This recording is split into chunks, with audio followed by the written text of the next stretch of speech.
Ah, I think I got it. Should be good now. Yeah, are we live? I hope so. Um, Chat, are we live? Are we live? I'm refreshing the page to see what I see. Are you on the YouTube thing too? Let me know if it's working.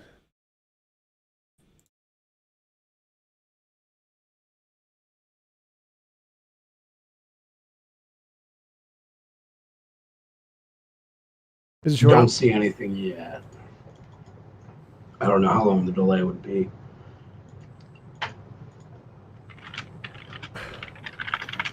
So we got 4 watching, so it should be showing up. Shows us 16 on my page. Little picture though. Yeah, it's still your picture and it says waiting. Somebody said sounds good. Somebody says they hear something. I probably started a new stream somewhere. God damn it. Yeah, probably because of the glitch. It just started a new stream. Just refresh the page, see if it goes up on a different link on my YouTube channel somewhere. Technical difficulties suck.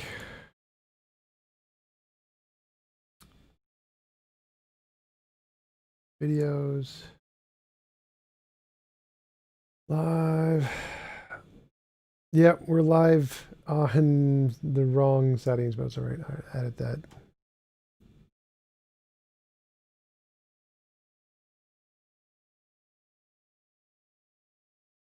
Change the settings real quick. See. Back.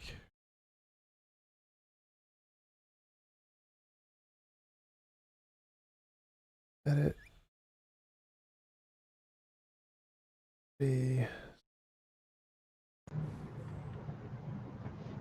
All right. Yeah. So You see it now? yeah, I do. Just send in the new link to the Yeah. old channel, the old video. Yeah, that was my bad. Technical difficulties. Shit happens. Yeah, no worries. So we're live now. Yep. They say no audio from you. Can you hear me now? Probably I Can was muted, but I'm unmuted Oh, now. okay. Can you hear him now? Yeah, Okay, it's sounds like working it's now. working now. All right, cool. So, Joshua, thanks for coming on and having a conversation with me. I really appreciate you taking the time to discuss flat Earth with me. Would you mind telling us a little bit about yourself before we get started? Sure. So that's actually the very beginning of my introduction here. So I'm a product of homeschooling. So moving into the flat earth world, I was really used to the ridicule already. So I've got some thick skin and I really love semantic debates and conversations. I have a science degree in computer networking. I've been a field engineer in telecommunications most of my life. I began teaching back in 2010, primarily engineering. But now I'm teaching political science, debate, and public speaking, and that's kind of how I got sucked into this whole flat Earth conversation. Cool. So you got a presentation. Like I obviously think the world is not flat, and you think it Right. is. So would you mind? Let's tell me what your position is. So I'll talk about kind of like my progression down this over the past the 2 years of why I'm interested in the study of the shape of the Earth or geodasia. About 2 years ago, I started really looking into the Apollo moon landings. And I think from what I've heard on modern day debate, you do think that they've happened. So I'm starting from a point where I don't at all.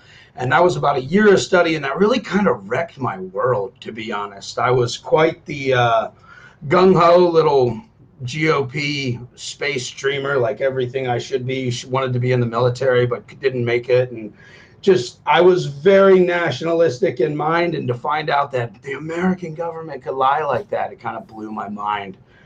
And then in 2019, a debate student of mine asked me if the world was flat, and I was like, "Of course it's not flat."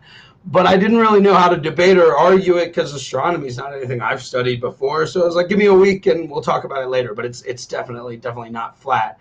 And then July of 2020, I've sent this email to you saying I want to have a conversation about it and see if I've just lost my mind or not.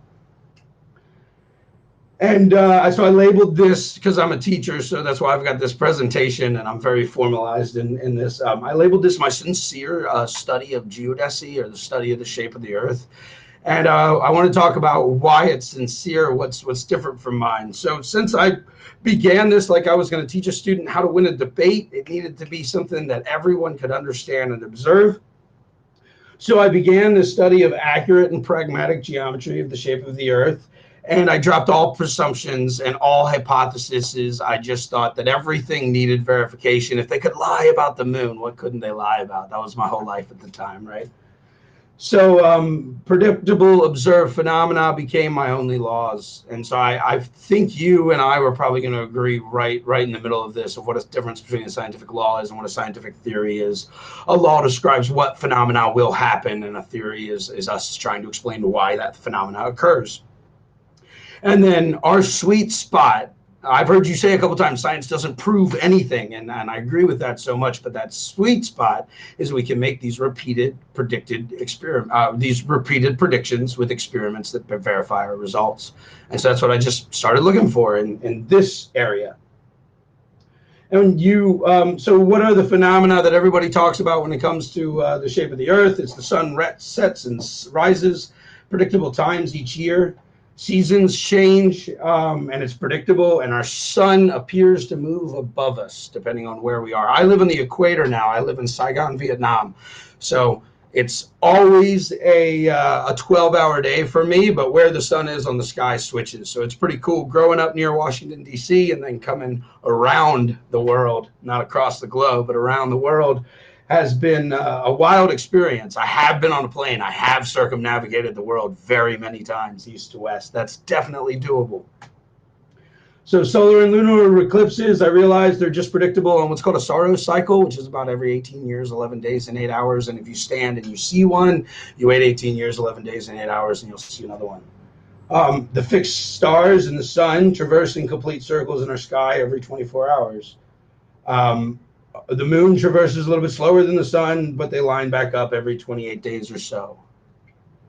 And then here are all the theories that I've been taught since I was a kid. You know, all these. The Earth rotates on its axis 15 degrees. It orbits once around the Earth or Sun on a 24.4, 66.6 degree tilt.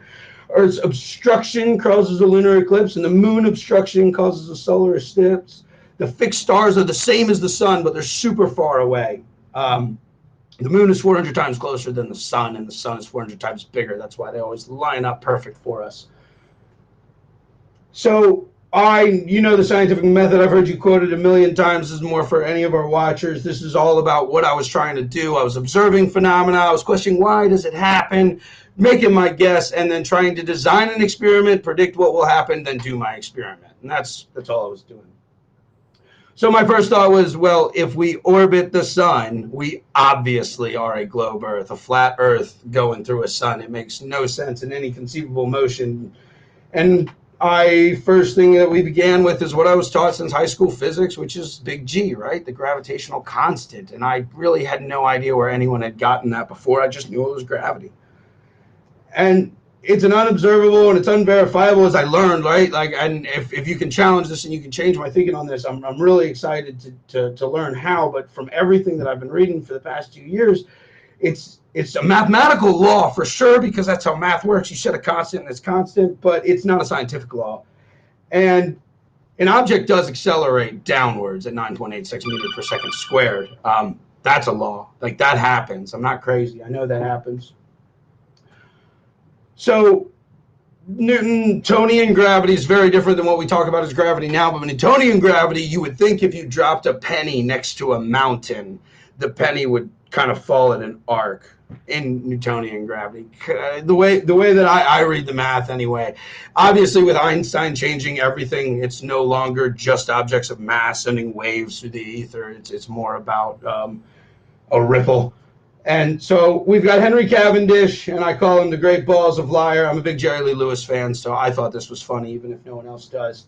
And you're really familiar with the Cavendish experiment, I'm sure. Flat earthers have torn this apart to shreds. I know you've heard all of this already. He put these big, giant balls next to these little tiny balls, hung them on a string, and tried to get the balls to go back and forth. And was it tension on the string that made them rotate? I don't really know. Students do this experiment over and over and over with ball bearings and bowling balls, and they all get different numbers by wild margins. And they're like, oh, well, you didn't account for this, and you didn't account for this, and you didn't account for this, and you didn't account for this. But it works, trust me. Just fix your number to G and then move on. You verified it. So I just deny, I deny that this experiment proves anything because it wasn't predictable. There's not a prediction you can make and you can do it. Unless you're just going to say the balls can swing, but then I'm going to say it's tension of the rope. Like, that's crazy to me. So I assumed that I'm going to go all a posteriori arguments. I want observed phenomena, like I'm doing this study from something I can see. And I'll, if you want to interrupt anytime, this is really long, so just go. Oh, sure. Yeah, there was a couple things I've already taken notes on. So the first thing would be theory. So a theory in science is higher than a law. A law is just a single part of a theory. So the word there should be hypothesis. Hypothesis is the explaining the phenomenon, and then after it's confirmed with testable predictions, then it becomes a theory. So a theory is actually like it should be a bigger circle around the two. That makes sense. I think I would totally agree with that. And then you said something about a penny. If you drop it from a mountain, it'll fall to the side. Because my understanding, if you look at, go ahead. My understanding of Newtonian and Einsteinian gravity is the penny's going to fall down the entire time. It's going to hit the rocks wherever you drop it. I don't know why it would fall. Definitely, it's going to fall down. My argument would be, if I had a mountain of significant density, it would still certainly go down, but it would go down at an arc. The mountain of the gravity would still be affecting the penny, which is contrary to all observation we make. The only gravitation we can observe on Earth is directly downwards. We can't create anything of significant mass or density that pulls away from the Earth. Right, because you'd have to be bigger than the Earth.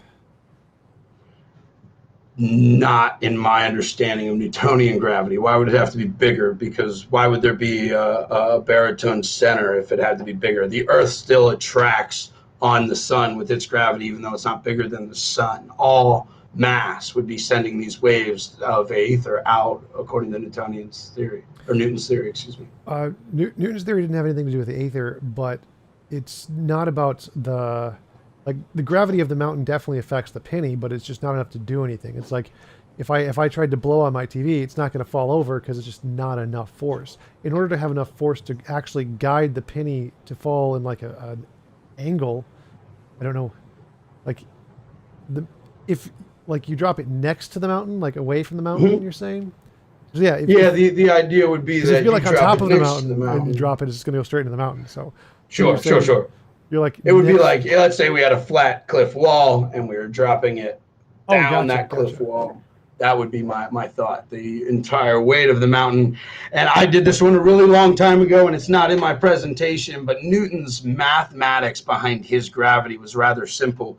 It wasn't very hard to sit down and do that and prove it wrong. Excuse me, let me mute that. Prove that wrong, just based on the fact that we can make things heavy enough that we should have been able to observe the force. I don't think so. I haven't seen, my understanding of Newtonian mechanics is that's not how it works. Like I did pretty well in education, so I'm pretty familiar with Newtonian mechanics, and it doesn't really affect. There's no way we could have made a big enough thing to affect gravity in that way, because the gravity is proportional to the size and mass of the object. So in order to have enough gravitational force to tilt a penny like even like 1 degree off of from dropping it is going to my argument would be measurably. I haven't done the math with the penny, to be honest. Well, yeah, so the argument would be we should be able to build something where we could measure a gravitational pull, and we cannot. In Newtonian's theory of gravity, like I said, his math was not. I'm pretty difficult. familiar with the math. The math says that in order to make something sufficiently to affect the gravitational force, it's going to have to be larger than the center of mass of the Earth to be able to do that. So it's like that would be just to pull it completely to it.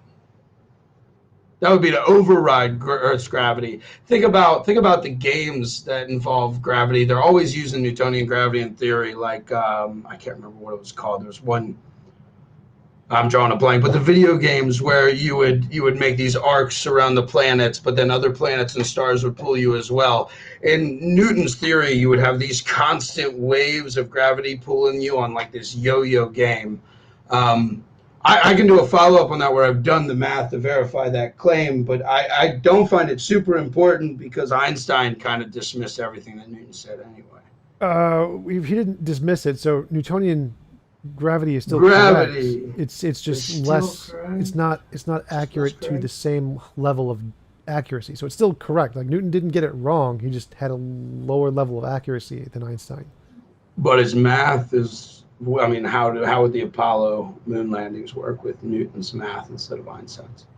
Just less accurately. would. So it's like if I use a musket So from it's the wrong. 1900s, no, it's not wrong. It's just less accurate. So if I use a musket from the 1900s, like it's still going to make the bullet go in the correct direction. It's just not going to be as accurate as if I use a modern day rifle. They're both still going to go in the right direction. They're both still workable models. There's just one is just more accurate than the other. So they still work. They both still work. They're just one is more accurate than the other. So it makes me think of Isaac Asimov's The Relativity of Wrong. Like, I mean, we're saying the same thing. We're just arguing about terminology.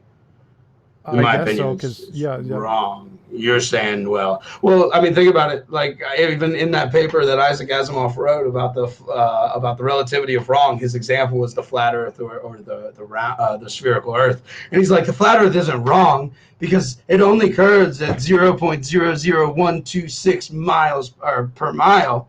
It's not wrong. It's just a little bit wrong. We know it's kind of wrong. We know it's relatively wrong. And so, I mean, Newton was not right. His math doesn't make accurate predictions. Well, it does. It makes lots and lots of accurate predictions. Which it doesn't, ones? Like What if I astronomical throw a predictions baseball, did Newton make? like if I throw a baseball and I use Newton's equations, I can get the accuracy of the baseball pretty close, like within inches. So it's really good. It's just not within micrometers or microns. Sure, but he was talking about giant objects of mass. So if he's going to make predictions about gravity, he should be able to predict where the planets are going to be and the sun that's going to be and the moon's going to be and stuff like that. Yeah, and he did. So he got all of those right except one. No, planet. no, he didn't. No, he did. He did. So that part he got Can you verify any prediction he made about any planets? right. Yes, you can use his equations to calculate the motion and speed of the planets and where they would be given the current model. That and isn't right. That isn't a prediction, though, right? Because he already knew where they would be. So he didn't make a prediction. He knew where they were going to be, and he made a mathematical formula that continued to predict it based on what he already knew. He reverse engineered that, right? No, he didn't look at the But planets. he did know where the planets would be. We've known that for like 3,000 years. The astrolabe has been able to predict the location of the planets since 500 BC, right? The Mayans did it even before that. The Chinese did it before that. How can you say no on that one? Because we didn't even know about most of the planets back then. Like we can't actually see them from the system. Like, Okay, there's this so thing called minus Uranus and Pluto.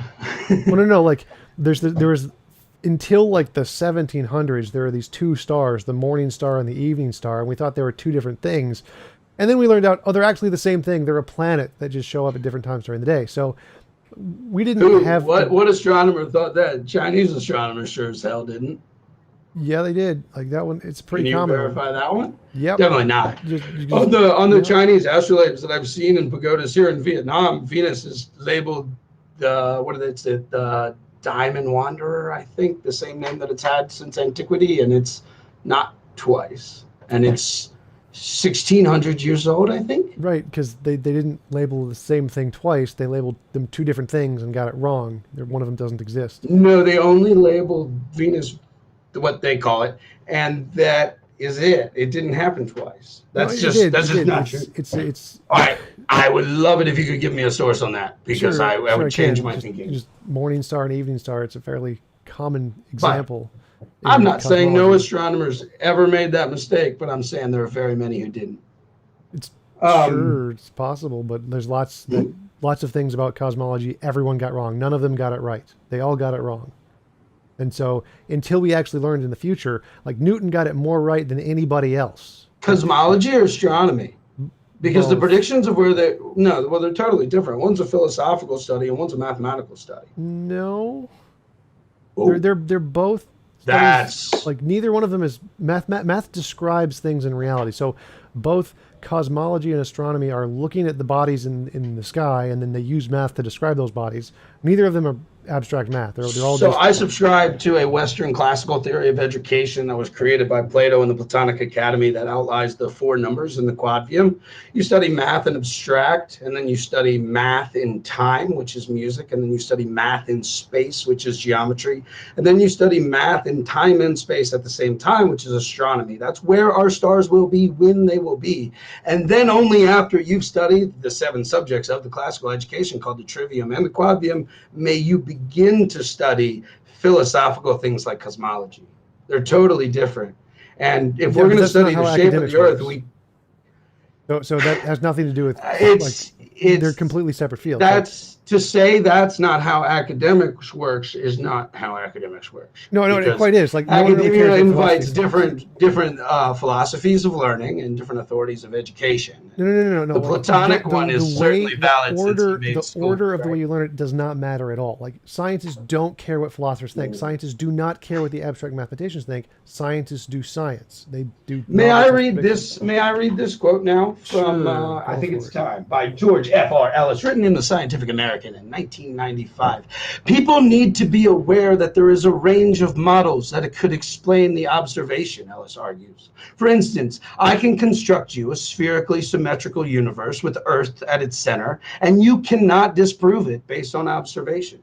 Ellis has even published a paper on this. You can only exclude it on philosophical grounds. In my view, there is absolutely nothing wrong in that. What I want to bring out into the open is the fact that we are using philosophical criteria in choosing our models. A lot of cosmology tries to hide that. Yeah, he's wrong. Counter, Professor. Oh, he's wrong. Who says that? Everyone says that. So please, sources, names, papers. Everyone, just pick a scientific paper. So all the models in science. I want you. No. I want you to do that. I'm doing it right now. I'm doing it right now. So everything in science is based on novel testable predictions. The philosophy just doesn't matter. No one cares. You can make up whatever philosophy you want. If it makes testable predictions, it wins. So we're not making decisions based on philosophical grounds at all. It's all based on testable predictions, which is why in current cosmology, no one accepts any of the current models because none of them make testable predictions. They can all explain the data. No one cares because none of them make testable predictions.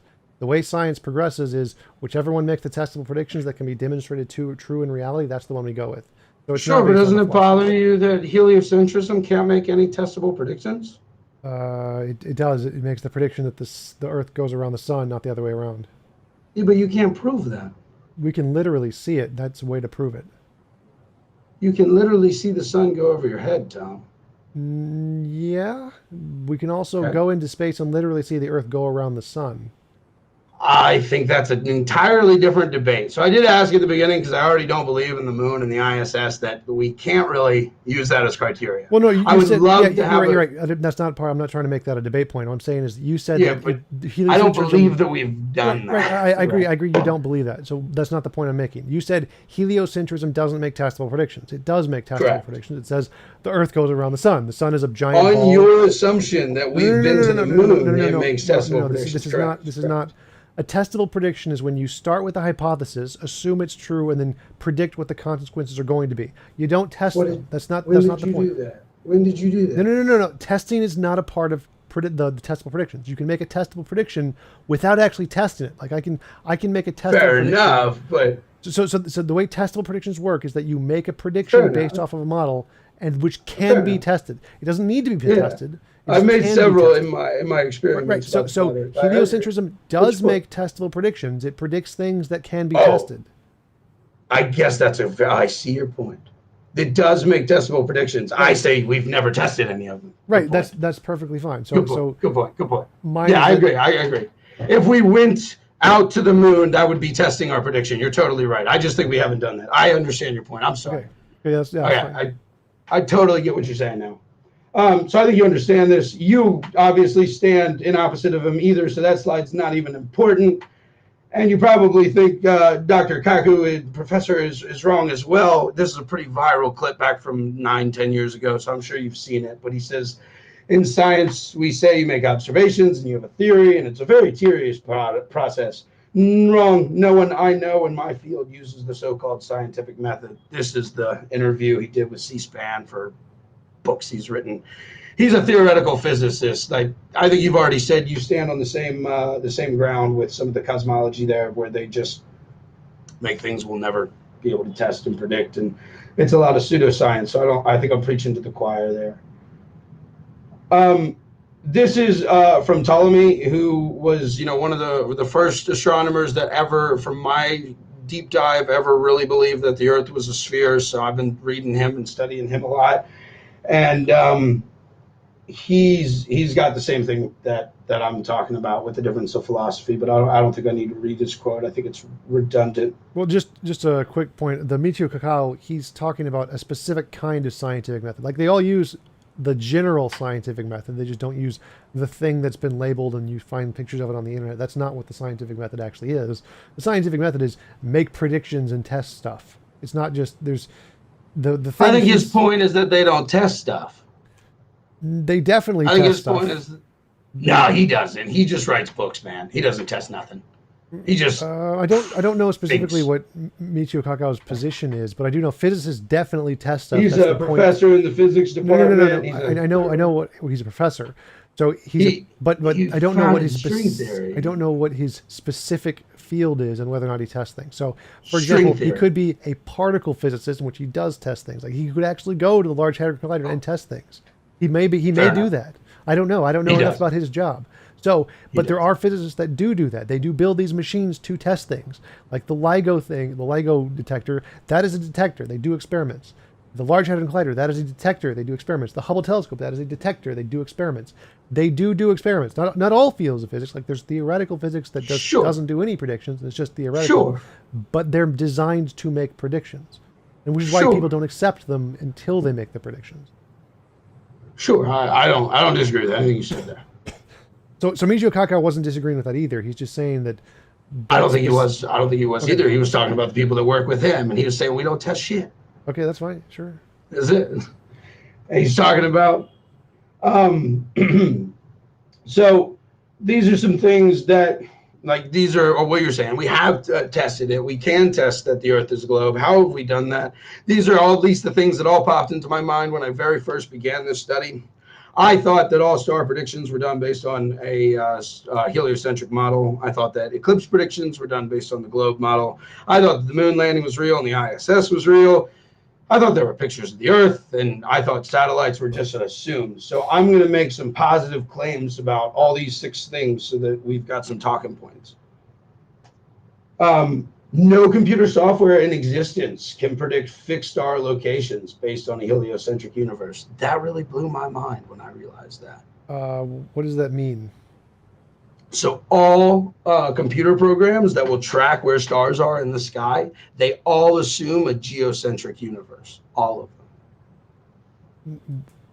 No. All the algorithms based on the star movement and predicting where it's going to be, they're all done on the assumption that the Earth is the center of the universe. No, they're done on the assumption that we're looking from the Earth. And so in order to know what its location is going to be, you have to look at it from where you're on Earth to where it's going to be. It doesn't tell anything about where the Earth's location is relative to the universe. It's where the star's location is in the sky at night. That's how computer programs work. No, that is incorrect. So the computer programs work by saying, here we are on Earth, and we want to know where the star is, so we have to start from where we're standing and look in the correct direction of the star, which means we're starting maybe like a Flash one on your browser would do that, but if you download one of the higher end ones, what they're going to do is they're going to create what's called a celestial sphere around a globular Earth, and they're going to move this star field around it. Yes. So if you want to know where the stars are, it's definitely going to start with this. Was how they'll build this tracking, and they'll zoom in and do perspective. That's not a geocentric universe. That's a where you are looking from. Where is the star going to be? So if I wanted to say, where is my computer going to be? I have to start from where I'm sitting and then say the computer's that way, and then the camera's that way, and then the phone's that way. This is not a me in the center of the room theory. I'm not saying that I am in the center of the room or the center of the universe because I'm pointing to things and saying they're over there compared to me. I'm saying from my perspective, if I want to know where it is, I have to reference my starting points to get there. That's what all of those models are doing. They're saying from where we're standing, if we want to know where a star is, we have to start from where we're standing and then give a direction. Just like I would say, the camera is there. This does not mean that I'm in the center of the room. It's not how it works. I'm just using me as a starting point. Does that make sense? Sure, but if they didn't move, you'd have a point. But since they moved for 5,000s of years, how do they move? They move in a perfect orbit around what the computer programs as the Earth, which was my point. So if it was a still image, you'd be right. But since they track it for 5,000 years, that's pretty much what everyone does because they just steal what the Babylonians did. I have no idea what you're talking about. So if I imagine I'm on a spinning chair and I start to spin on my spinning chair, everything in the room is going to be spinning at exactly the same rate and speed, essentially. And I can say, oh, if I want to know where the camera is, I have to stop and say the camera is going to follow some particular pattern relative to this. It's not about you on the spinning chair. It's about you making a computer program that will predict where everything in your room is based on. So if I wanted to make a computer program to describe where the camera is going to be based on my spinning, what I need to do is I need to calculate the speed of my spinning and then say, here's the location of the camera relative where I am now. And then apply the program and say, if I'm spinning at this rate for this long, then the camera will be here. So that does not predict that I'm in the center of the room. Nowhere in that equation does it say I'm at the center of the room. It's just a computer program. It doesn't make predictions. Yes, computer programs make predictions all the time. So, but again, this one does not. I mean, you could say that the GUI makes a prediction when you say, let me go to 2040 and see where the stars are. Sure, I get your point. Yeah. But what the computer program does is exactly what the programmer told it, which said, move these stars around the Earth. Yeah. Like it is not a scientist. It's not making predictions in the sense that we mean it. The graphical user interface can make predictions based on the algorithm that the developer made. Sure, not my argument. But the stars do move in these computer programs, and they do move in orbits around the Earth. Yes. I get that you already know that, and you're saying that's obvious, but it was still something that I didn't know. I assumed we could make a computer program that would have stars moving as they legitimately are, and we could, from our position of Earth in a heliocentric universe, observe them. But we can't. What are you talking about? So if I'm spinning on a chair, the camera's going to appear to be moving to me, even though it's completely stationary. The camera isn't actually moving; it's just sitting in one spot. But if I'm spinning, wouldn't we put your chair on a train and then spin on the chair, and then your chair's going around the train? You can move it in lots of ways. And then you doesn't put that train on a boat, and then that boat's going like. It's not just your chair. You can do that. You can do it in different ways. But the camera's still going to be sitting there, and I'm going to be the one moving, and that's perfectly fine. Like there's no problem there. That's not me being the center of the universe. That's just me trying to figure out where the camera's going to be relative to where I am. So none of these models actually say there's a geocentric universe. They're just saying we start on Earth when we look at stuff, and so when we want to know where it is, we need to know where it is in reference to where we are. If the computer was sentient and you asked the program whether it thought the universe was geocentric, it would reply yes. But no, it's not saying anything about our universe. It's making a star chart. And how it begins with that star chart is something called a celestial sphere, which assumes a geocentric universe and a perfect rotation around that sphere. I'm not sure what you're not getting here. So it doesn't assume anything about the shape of the universe. It doesn't care. All it's saying is we start here. Okay, you're right. I guess it doesn't assume, it just builds the universe. No, it doesn't build the universe. It says we start here. It builds like what we're looking at. It's like if I look at things through my eyes, that doesn't assume a me-centric universe. It doesn't assume the universe is revolving around me. It says this is where my vision comes from. This is where I'm looking. The model sure, but now make a computer program that predicts what you see when you go outside of your house. Like that would impress me. Sure, that's essentially what it's doing. But if you just were perfectly still in the middle of your room and all you did was look around it and nothing else happened, then okay, you can build a computer program to predict it. So all the computer programs are doing is saying what we will see when looking in that direction from Earth. It's not saying the Earth is the center. It's just saying if we stand here on Earth and we look in that way, this is what we're going to see. That's what they're doing. What the computer program does is it builds all the known stars in our universe that we observe, and it builds them in a perfect sphere. And then it puts another sphere inside that sphere called the celestial sphere. And then when you ask the computer program for a specific point to view, it then rotates the stars around the stationary Earth that you're viewing from and goes to your day and aligns. I mean, I think you understand the programming too. I don't really know what we're arguing about. You're saying that it has to be that way. I'm saying that, sure, but we should be able to make one from the heliocentric point of view as well. We can. There's one on Google that does that. So I don't understand. It doesn't. It does. Like, that would blow my mind, but I'm sure it does. It literally does. Like, we have this in video games all the time. We have lots of these. So, but you said this is a Sure. But they don't. Yeah, you're right. In video games all the time, they do work in heliocentric models, but they can't make accurate predictions about our stars. They're fictional universes. No, they can. They all do. But if you want to make a prediction of what we're going to see from Earth when we're standing on Earth. Yeah, sure. Can you name the video game that can make that accurate prediction from a heliocentric universe? Yeah, Google Maps. Just Google Maps, keep scrolling out and just scroll out all the way. Yeah, Google Sky it's called when you look at the stars, and that definitely uses a celestial sphere. Nope.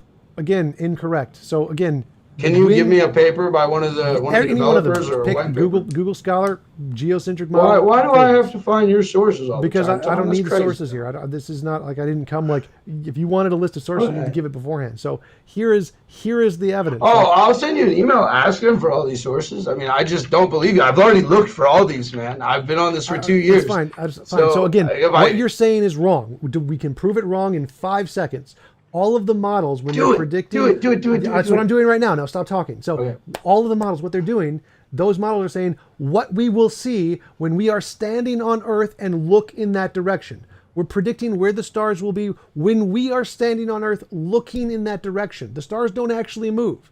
So if the star is going to be in one specific spot relative to the sun, it's always going to be in that specific spot relative to the sun. There's no movement. The reason we have to predict where the way we're going to move is because the Earth is moving. So if I'm moving around the room and I want to predict where the camera's going to be, when I turn around, I have to predict from where I'm standing. That's why the models use the geocentric kind of a shape, because they're telling you where the stars are going to be relative to where you are looking. There's no geocentric model there. That's where your eyes are model. This is where your eyes are coming from. That's it. There's nothing about that. No, the computer program renders the location of the stars before you ask for a viewer location, actually. No, it doesn't. It literally is the viewer location. That is what it is calculating. That is the thing it is calculating. That would be a very terrible computer program. No, that's literally. There probably, like I said, there probably are some Shockwave Flash browser ones, and maybe the Google one does do that. Every scientific but all the high-end ones. Every scientific model does this exact same thing. It's predicting what you're going to see when you look into the sky. That's it.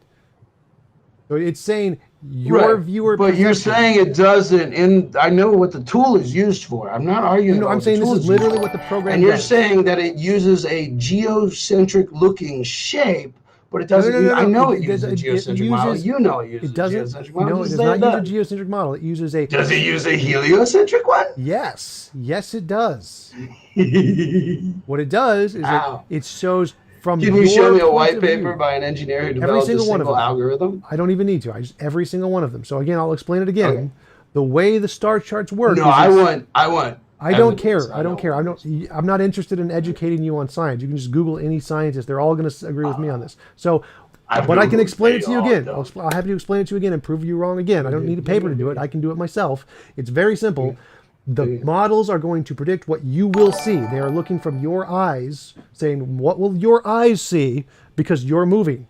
So obviously it's going to be a you-centered picture because it's coming from your eyes. It has to come from your eyes, so it's going to be a you-centric model. It doesn't mean that you're at the center of the universe. It's not a theory of a you-centered universe. It's a theory of what your eyes are going to see.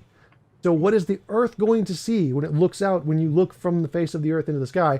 That's what it's telling you. It's literally predicting what our subjective perspective is going to look like when we look into the sky. It is not predicting the stars are literally moving. It's not a geocentric model of the universe. It's saying what we will look like when we look into the space. So if I sit here and I rotate the room, it's going to look the exact same as if I rotate on a chair. It doesn't matter if you rotate the room or the chair. It's not saying that I am the center of the universe because I'm rotating the room in the 3D model. That's not what it says. It's just a way to represent what you will see. That's it. So there's no geocentric model there at all in any of them, in any models ever. Well, this image that's on my screen is from a white paper that says everything you just said was not how they work. But okay, you don't want to prove that to me. I think you're wrong. You think I'm wrong. I think we can move on, right? That's fine. Yeah, I'm just going to go with all of the scientists who all say I'm right. Every single one of them. I would just ask for a name, dear Tom. Pick a scientist. But moving on. Neil deGrasse Tyson, Sean Carroll, Michio Kaku, he's going to say I'm right. Tyson? Yep. What? He doesn't know anything about You said pick a name. I can just pick any scientist name. Carl Sagan. I wanted a white paper of an engineer who made a program that could predict the stars because I was reading people who made the tools, and you're talking about pick any one of them, and they're all going to say the same YouTubes. Thing. All right, so let's talk about my man Fres Espenak. Sorry, he's crazy. No one can predict eclipses based on any model, flat Earth or globe Earth, which is hilarious. What? What do you mean no one can predict eclipses? We can predict every one of the eclipses with exact accuracy. We can do that, but not based on any model. I'm going to explain. How do we predict something without using a model? How do we? Are you ready? Go for it. I'll tell you. All eclipse prediction is completely done 100% based on past observation, which has nothing to do with either scientific theoretical model, the globe Earth, the heliocentric, the geocentric, or the flat Earth. It's just, I see an eclipse there. Wait. Oh, there it is again. Wait. Oh, there it is again. Every 18 years, 11 days, and 8 hours, that's going to happen again. All of NASA's eclipse predictions, all of them are done by this crazy guy right here on my screen, Fred Espenak. Fred Espenak published 5,000 years of eclipse data, did it in one book, just like everything's for 5,000 years because they're all stealing off of the same Babylonian observations. And it's all 100% based on previous observations of Saros cycle. He's a brilliant historian. He is a great anthropologist, but he doesn't really know anything about astronomy. What he did is he went to all these ancient places and gathered all their eclipse writing, recorded the data, and then made predictions on the assumption of the Babylonian Saros cycle. So pause right there. So yes, people have seen eclipses for lots of time in the past, so you can definitely use the past evidence to predict when they're going to be in the future. If it happens every 18 years. That's the only way any eclipses has ever been predicted in the history of mankind. No, that's the way they predicted them 5,000 years ago, and they just got them right. So we haven't predicted a new one. There's not like we're going to predict a new eclipse that's going to be there because of the new model. Sure. That's not how it works. I agree. Like the prediction's been made, so like we can't cheat. But I'm going to show you like one of your But that's the thing is that we can now predict them with more accuracy with the new models. No, we can't. Yeah, we can. No, we can't. Yeah, we can get the exact minutes. All right, so here's my proof. You don't like proof, but I have tons of it. All eclipse calculations, this is nasa.gov/eclipse. All eclipse calculations are done by Fred Espenak, and he assumes full responsibility for their accuracy. All him, just alone. No computer models, no algorithms, no more accuracy. That's just that website. That's not all of NASA's calculations. It's just that one website. Okay, prove me. No, you don't like proof. Okay, I've been looking into this for 2 years. Like I've been here. I've done that. Eclipse predictions by Fred Espenak. It's all of it. It really is. Here's more of it. Here's basically just him going into his writings of the Saros cycle. Like I said, they're just on repeat. I mean, you're right that since the predictions have been made, you can't really say that your model figures it out, except for the fact that we have computers that can run simulations. So in theory, you should be able to make a heliocentric universe that can accurately predict eclipses without knowing the Saros cycle beforehand in a computer, but they haven't. They have. I would love to see proof on that. I've been looking for 2 years. I would love a single program that can do that. Here's the Great American Eclipse, and here's me using some free software that I can use to try to predict eclipse, just like you say it can be done. So just to clarify, all of the software is doing is just taking the equations and just making it into a picture. So general relativity, any program that does general relativity is going to get you the result. I can make a program to do it. 5 minutes. I would love to see that. That'd blow me away. It's very simple. Here's me using a free one online that failed demonstrably. So you might say the programmers are shit, but take a look. So you know the Great American Eclipse that happened 3 years ago? Nope. You don't know the solar eclipse that happened 3 years ago? That went all through America?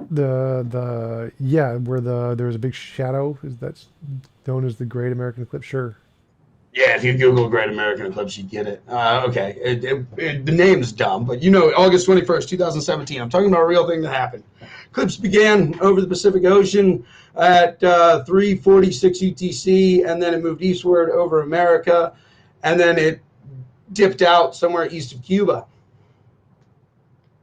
So here's an image from suntimeanddate.com of how that shadow went, right? Okay. And here is solarsystemscope.com. Like I said, I'm using a free one. You're saying you can make a program in 5 minutes that can do this. But here is this, me just going to the same date. This is Vietnam time at the bottom, guys. I'm +7. So this is the same time in UTC. Well, they can't see it because it says Joshua's other PC is at the bottom. Ah, I see. If there was something they were supposed to see. I want to make sure they see the date right here at the bottom. So I'm going to pull out so that you can see that date. 3 a.m. would be the very end of the eclipse because I have images stacked with animations. So we're going to watch basically the way that America moves. We can see America chilling right here. And we see it goes like this through the duration of the eclipse, right? Sorry, I readjusted my screen in the middle. That's why the animation's not so smooth. So as they go through here, like boom, we can see that if the sun was casting a shadow on the Earth, it would very obviously start in the Atlantic Ocean and go to the Pacific. But in reality, we saw it do the opposite. So that was one. You're saying you could make one that do in 5 minutes. I would love to see that. That might change me. Sure, here's one from like NASA. This was a big thing for me. The testing of general relativity, precise formula, starlight deflection is given. Testing on the NASA for testing general relativity, nasa.gov/testinggeneralrelativity.com, Eclipse 2017. Done. There's one. Where are you sending that? Is there a chat in here? What? Where are you sending? Oh, I didn't send it. I was just telling you. I could try and send it. I don't know if you thought you were going to change my mind from reading that NASA has general relativity simulators. I don't think that anything I send is going to change your mind. That's not the point. But is there a chat? If you could offer me proof of the globe, like that would definitely change my mind. Oh, we've already had proof of the globe. I don't think that's going to change your mind. Oh, there we go. Chat message. Send. There we go.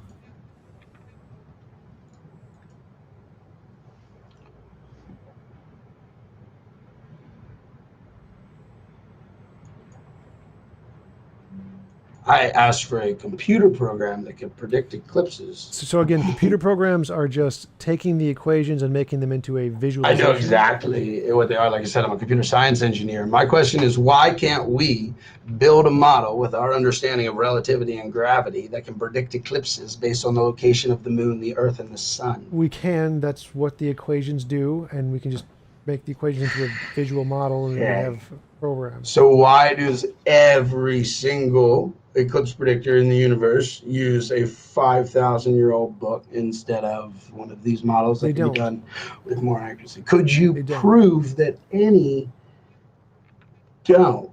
Like, that's what I've been looking for years, man.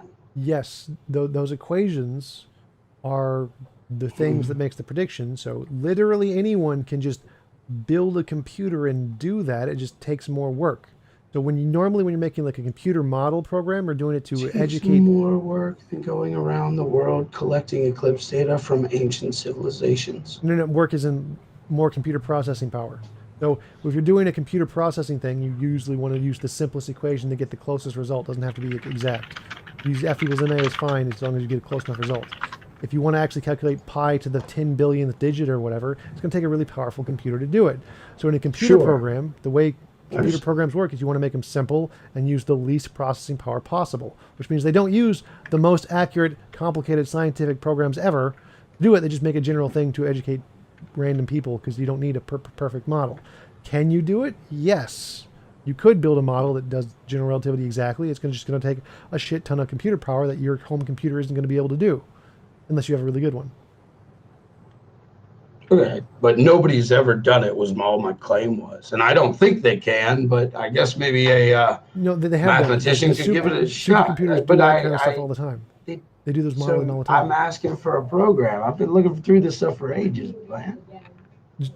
Go look at the research done in the field. It's saying That's what I've been doing. You can't just say go do it when you've not done it.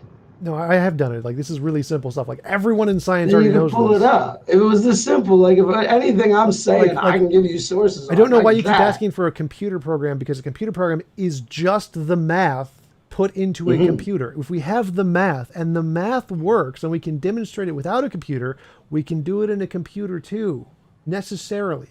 Like if I can do it I without agree a with computer, I that. can But do my it with a point is the computer. math doesn't work. Well, the math makes the predictions, agree. which work as demonstrated in the site I gave you. That Where? was the point of the site I gave you. Is that demonstrates the math works 100%. And then we can put that into a model if we want. How does this demonstrate the math works? It makes novel testable predictions which were never made before, which confirm that theory is right and that other theories no one else could do it. Novel testable predictions, like that thing you said in your introduction. That's how. Sure, but look at all the massive assumptions that this thing starts with. The assumptions don't matter. All that matters is, can it make testable predictions? If yes, it's What right. testable prediction has it made? The curvature of light around the sun, the eclipse data, the gravitational waves, the bending of light around universes, the amount of dark matter. It hasn't done that. That's not what this is at all. This experiment. The testing of the curvature of the light around the sun in the 1919 eclipse by Einstein is what showed was the original testable prediction made by general relativity. Like, that's literally what the site is showing. This was the first testable predictions, the first thing on the website. And there's more. There's other testable predictions on the website. You can just read them all. So the prediction is that there would be a corona during a solar eclipse. This is insanity, right? What? No. What is the testable prediction? The testable prediction was the exact amount of curvature of the light around the sun. That was the exact amount. So this was like not just where there's is gonna the be exact amount shown? when there's the big equation right in the middle. Yeah, but they're saying that an amateur astronomer should be able to capture this phenomena with his own telescope and see. But this is absolutely untrue because we can't verify that the exact curvature was correct. All we can verify that there was, in fact, a corona. And we know there's a corona because every full solar eclipse in the history of mankind has had a full solar corona. This isn't a novel testable prediction, Tom. Taking photographs through a telescope is a significant level of difficulty and makes this very hard project for amateur astronomers who are not skilled with these techniques. So it's the opposite of what you said. So they can do it. The easiest method is to take a digital photograph of the star field and near the sun, so the photograph captures the stars as close to the solar limb as possible, but that also captures the image of the stars at least 3 to 4 times further from the center of the sun compared to solar radians. This distance, stars like Regulus. So where do they show that their prediction was accurate? This is what's eluding me. I see that they say that they can make it, and I see that they say, oh, it happened. There was, in fact, a corona, but I don't see anything here that was a novel testable prediction. That's all the big numbers right above that. It's predicting it with exact accuracy. So it's like saying it's not just there's going to be a corona. They got it. How did they measure that they got it with that accuracy? They wrote down the prediction of what it was going to be using the equations, and then they measured it and saw that the actual thing was correct within milliseconds. Where does it say that? Everywhere, like just literally right there. Can you in highlight that paragraph. the text and send it to me? I don't see it. The predictions, the measurement? I want to see their prediction. I want to see their measurement. By measuring how the images of the stars shift. I see that they say they did it. I want to see their prediction and their measurement. I don't believe them. Like Einstein's paper? You want Einstein's original paper that made the prediction? No, I want a prediction that someone made using Einstein's math. I don't want Einstein's math again. No, Einstein made the prediction. Einstein used the math. Einstein made the prediction about the solar corona. Yes, he made this prediction and measured it himself and published it in a paper. Yes. This was literally his prediction. The curvature of light around the sun, the starlight around the sun, that was his prediction, which he made and then confirmed with a But you said telescope. the exact amount, and Yep. he confirmed that with a telescope. How would you confirm the exact amount of the curvature of the light around the moon with a telescope? Wouldn't you need a spectrograph? And could be. Maybe he used that. I don't know. Like you can test the paper. He used that 30 years before they invented. No idea. What no a idea. dude! I know. This is What how a it works. dude! So yes, he made the prediction. Okay. It was confirmed by him, and it's been So confirmed I by everyone do else since. vehemently deny that solar coronas are a prediction that was made by the theory of relativity, considering they were written down over 3,000 years ago. Okay, it's not not a solar corona. It's measuring the curvature of light from the stars behind the sun as it go around the sun to get to us. And they're saying that we can see that by the Yes. phenomena of the solar corona, correct? Through the solar corona. It's not. Right. So the light in the solar corona, like which sends spectrographs like to and basically into real random number generators, because so much distortion gets blasted to them that everything we read is just like roll the dice, have some fun. No. Like it's No. If it was a random number generator. I know.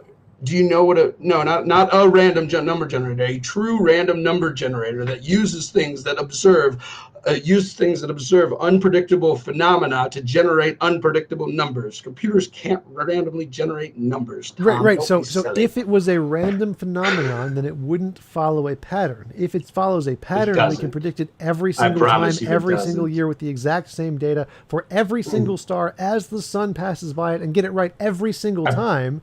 Then promise it's you not if- random. If you could show me a paper that did that, that would blow my mind. Einstein's paper, original one. No, he made the Pure predictions. I want to see someone who tested them and showed he was right, bruh. I know he made the predictions. No. He did it. He did the experiments, and so did everyone since. They keep doing it. How did he measure? You can do it like that. The paper I just sent you gave you how to measure it yourself. Can you show me the part where it told me where I could measure it? I saw where it said I could do math. Read It it didn't where say you said nothing you could about use a measuring. digital camera to measure the light around this. You can do it. They You just can't showed use you a how. digital camera to measure light. You use a digital camera to record a photograph of light. Oh my God! What do you think measure A light means? spectrograph. Give a numerical value for light, which is what a spectrograph does, not a camera. All you need is to be able to see it and see where it is in relative to the sun. That's all you need to do. You can do it with the camera. You But don't that prediction hasn't changed since long before Einstein. He did not no make one a novel prediction. no. That is wrong. This was Einstein's novel prediction. Newton made predictions similar to it for less gravitational bending of the light. He was wrong. Einstein was right. And before then, no one predicted that light would bend around the sun. They didn't know this. This is not something they knew millions of years. You couldn't even see it. They didn't have the ability to see it. You couldn't see the solar corona billions of years ago? You couldn't see the stars past them. Well, thousands of years ago. That was the thing. You couldn't even see this back then. So no. That's wild. I don't think we're going to get anywhere because I think spectrographs are just pure witchcraft. Like they give different numbers every time. It's like a Ouija board, where you all hold the middle and then whatever you want to be true is true. Have you researched how the exoplanets were first discovered? Where the star wobble in 95 where these four drunk Swiss guys decided there was a planet, wrote the paper. It's absolute hilarity, man. Well, I would love to see predictions of where we can see what a spectrograph is going to say before a solar eclipse, and then record a spectrograph showing that. That would absolutely blow my mind. What we now constitute as a star wobble has completely made me lose all faith whatsoever in NASA spectrography. I absolutely think they're just silly men doing silly things. I'm sure you think hilarious. that, but they can build StarCraft and go to space, and you can't. So I think they're not very silly. I would absolutely. I really hope we can do a part 2 just about the moon, because I would love to come prepared on that one. Here are all my positive claims you can tear up about the moon. Number 1, the footage and recordings from all Apollo 11 to 17 were obviously done on Earth. Number 2, Nixon communicated faster than the speed of light from the White House to the moon. Yeah, like how fast he responds to Neil Armstrong, too fast. The descent engine can't be heard in the landing speaker that Neil Armstrong's reading on Eagle when he's going down, despite it being like 19 inches from his head. Like it should be the loudest noise in the background, but really he's going like, all right, 1,000 feet, 500 feet, 200 feet, You mean 100 in feet, going down. space? In space where there's I no do. sound? Where there's 5 psi inside the LEM, by the way, not noves bound where there's vacuum. Right, But that does bring me on to my next point. Core tubes being hammered in Apollo 12 by Buzz Aldrin. You can hear them get hammered in. That's hilarious. I've watched all the footage. I know no human being has done that. It's insane, but I've watched it all. There's no burn marks under the LEM, despite the descent engine being like one of the biggest engines of the time, or something like, I don't even remember. I'm gonna remember it not wrong. I think it's 46 kilonewtons squared. Orange juice in Apollo 15 spills over tons of the pictures during the EVA, the extravehicular, whatever it is. I forget the A. And orange juice can't spill in space because once you're below 1 psi, all liquids immediately boil in vacuum. And flexible pressurized suit would immediately become rigid in a vacuum. There's no way you could move cloth around with 7 psi inside. Yeah, you can literally do that here on Earth. We have vacuum chambers. We can make vacuum chambers and show that the suits literally do still move even in a perfect vacuum. I have only found one real video of an astronaut suit in a vacuum chamber, and it failed, and he started, the water on his tongue started to boil, and they canceled. I forget his name, but it was from like 1965 before we went up. Yeah, we can just go do it. Like you can literally pay to do it. You can do it. I'm gonna yourself. build myself a vacuum chamber, and I I'd mean, like you to can see, pay I'd like to go to a some vacuum chamber that already exists. Go in a vacuum and do it yourself. You can literally That's rent pretty the space and do it yourself. That's pretty cool. That would blow my mind. Where's that? I forget what the biggest one is. Like just Google biggest That's vacuum really chamber. You can rent it. You can rent The it. biggest vacuum chamber is by NASA, and it's in my home state of Maryland, and it's got like 10 feet of concrete walls around it. You definitely can't go there. Oh yeah, you can. But there might be commercials. Oh yeah, you I've can. never seen it. No, another one in NASA. No way. I grew up outside of Goddard, man. Yeah, you can get in. Yeah, you can. You can actually go there. You can actually message NASA and have them show you around the facility. They do that. That's cool. They do show you around the facility. They don't let you in the vacuum chamber. That's because it costs money. You got to rent it. You can do it. You can do experiments with it. Like they did it for YouTubers. YouTubers can go do it. I would blow my mind. What's his name? Brian something. There's many YouTube. There it is. Brian Cox visits the world's biggest vacuum chamber and drops a hammer and a feather at the same time for fun.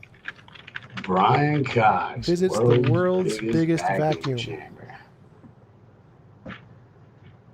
How cool! I will take a look at that. I wonder how real that is.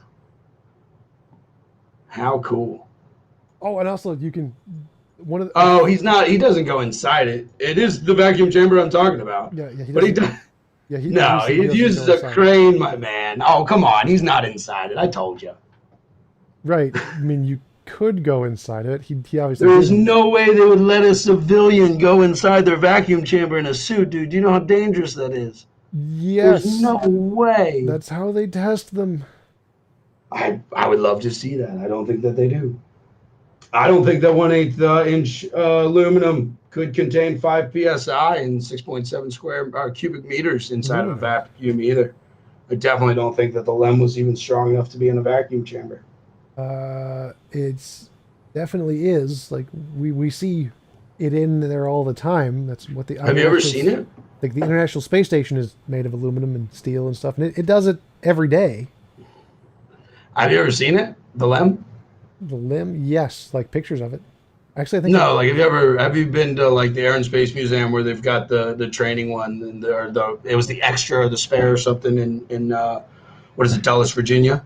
I might have when I was a kid. I've seen it a bunch. I grew up outside of DC, so it's wild. Yeah. I would like to build myself a vacuum chamber so that I could see that. It's certainly an interesting one. But if the Earth was a globe, well, then certainly no living beings could get through the Van Allen belt. So that ends the Apollo missions right there, in my opinion. Why do you think that? Because when radiation Heats up. Radiation kills us, my man. It's been a while since I've done my deep dives on the moon. It begins with a B. It's a certain effect that talks about when the non-ionized radiation goes through aluminum foil and becomes ionized, and becomes the deadly gamma radiation. But I can't remember the German physicist. It's Breistand or something No, super hard to I say. know what the Van Allen belt is. I think. Why do you think no one can get past it? I Like, think that the radiation would kill them. why do you think I that? thought Like, you were it's asking me why I radiation. thought radiation would kill people. Long-term exposure to radiation kills people. Yes, you can be exposed to radiation for a short term and you're fine. Why at the last minute did they pull the human test pilot from Orion and NASA? And why did the video, when they explained why they did it, say that we have not yet figured out how to get through the deadly Van Allen radiation belts? That's dumb. Okay. Like there's several ways. Good One is that defense. you could go to the moon like when When it's behind the Earth, like in between when the Earth is in between the sun and the moon, and then you which for what? The Van Allen radiation belts orbit the sun, or sorry, the Earth in right. three So different the Earth acts layers. as a giant They shield, don't and so like the radiation go through. hits the Van Allen belt and goes around it. And so if you're behind the Earth, you're protected. It doesn't like go back down. You should look at some pictures of Van Allen belts. We should do a moon one, Tom. We should do a moon one. It'd be fun. Right. Or an ISS/moon one. Wait. So the Van Allen belt is a gigantic magnetic shield that prevents like the radiation from hitting us, right? So, Why were Van Allen's Geiger counters absolutely saturated for 28 days when he sent them up in Explorer 1 and Explorer 3? probably because he sent them in front of the Earth instead of behind it. So He like, sent them up in the North if Pole. you have a shield, like if you have That'd be behind radiation shield in front of the shield, more radiation behind the shield, less radiation. Van Allen should do belt, a big moon shield. We should do a moon one. This is about the shape of the Earth. We should definitely do a moon one, a moon/ISS one, because I think it's all. I think you just haven't really looked at it too closely. It's not that hard to see. I'll back up all these positive claims. How in a NASA moon how ISS NASA one. worked around Earth's radiation belt to land Apollo 11 on the moon. I've read it all, man. I've even read when Alan Bean said, "Oh, we didn't even go that far," and then the guy's like, "What? They're 30,000 feet up." And he's like, "Well, I guess we went right through them." I read it all. Alan Bean's an astronaut. Why does what he say relevant to the science? Like his words aren't science. Science is the science, the demonstrable, testable predictions. Not his words. I agree. I just think they're funny, and I mean, this isn't the moon debate. This is the flat Earth debate. So I don't like have all my sources ready on the moon. So I'm just going to make my positive claims, and if you invite me back for a moon ISS one, I would love to come back for a moon ISS talk. And I'm making all these positive claims about the ISS. No human beings have ever lived there or do live there now. There's definitely something that's shaped like the ISS that you can take a picture of in between the moon and the sun, but it can't be as big as they say the ISS is, and it can't be as far away as they say the ISS is, because the viewing location is too small for the math to work, and there's no way I would never be able to see it in Vietnam. Like, that's just annoying. It has to do. I can't ever. Like, I've tracked it on NASA's website. It never is viewable from my country. There are not many countries. I don't know what countries you can see it from, but you can see it from Earth. Like you can literally buy a telescope and see it. I know you can even do it with a P900 camera, like the Nikon super zooms. You can definitely see it traverse. Definitely. But then using the correct zoom, or knowing what the zoom is on your camera, you can calculate its exact size, speed, and distance. You would need to make some assumptions. Not really. Well, if it traversed the sun, you would need to make an assumption of either the sun size, either the distance, or either the height. Just the angle wouldn't be enough for the math. For the ISS, you don't have to discern anything about the sun. Like what? If you were recording how long it took to traverse the sun, and you were using that to try to get an idea of how the size, sure. No, you can just use the camera and knowing the magnification on the camera and looking at it move in reference to like. Assuming you know how big it is, or you're assuming you know how far it is, but you'd need to know one of the two. No, you just have a separate reference point.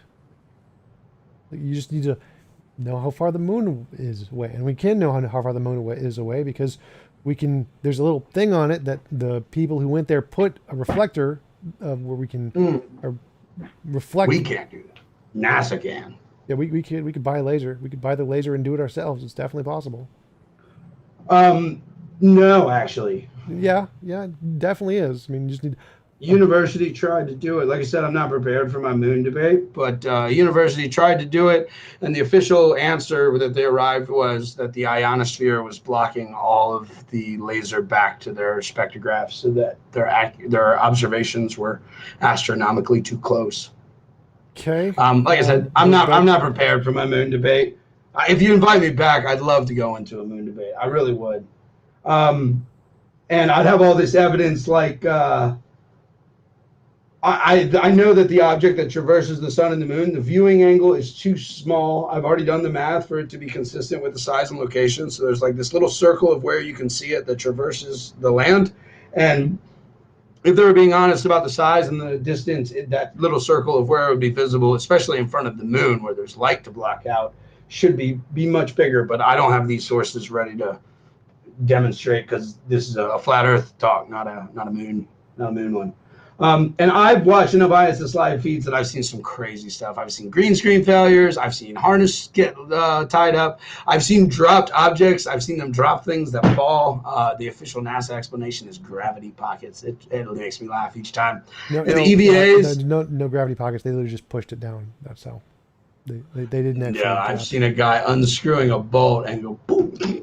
Yeah, when you're I'm not ready for my ISS. When you're unscrewing a bolt, you have to put force on it, and you push with one finger more than the other, it goes down. I don't know if you're unscrewing a bolt, it doesn't come off straight; it falls because you put pressure on it. It's how the bolt would go. But I'm not ready for my ISS debate. I've seen bubbles in the EVAs because I think they're all done in pools, right? But the best one is where people just like fade into the screen. Like opacity just goes up to 100 and they're just like, I'm here now. And objects do that as well, especially the microphones. I don't think the microphones are real. I think they're digital.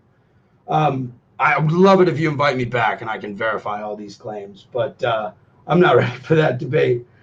And then the pictures of the Earth, like that's where I'm going with this, because this is about the flat Earth. This isn't just about leaving. I really started to look into the pictures of the Earth, and that's what everybody asks the flat Earthers. And so you got to tell me which one. I've looked at them all. Saying that all of them are photoshopped is pretty dumb. A lot of the photographs that NASA gives are images that are created, right? And I think the Apollo 17 blue marble was probably a photograph of a model. And we know the one that was on iPhone, that one, we know that was created by Robert Simmons. That's not a conspiracy theory. Robert Simmons says, I created that for NASA because it's my job to teach. Composite images are still images of the Earth, so that doesn't actually help your case.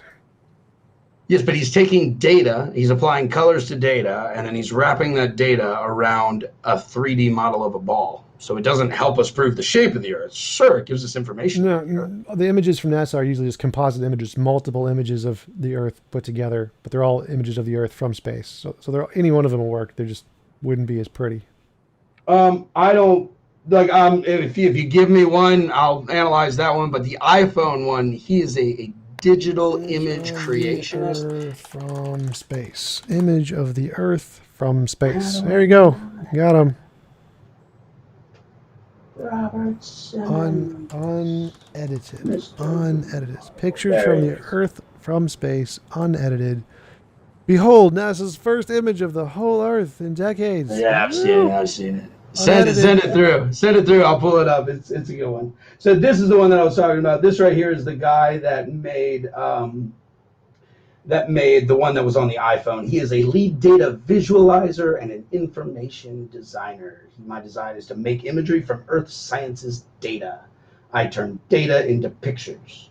If you listen to his interview, he really talks about wrapping it around a 3D model of a ball. Like, look how big we can the make US models is. of the Earth too in computers, definitely. But here's a picture of the Earth that's just a picture from space, unedited. The link I cut off. Let me copy it, see if it works.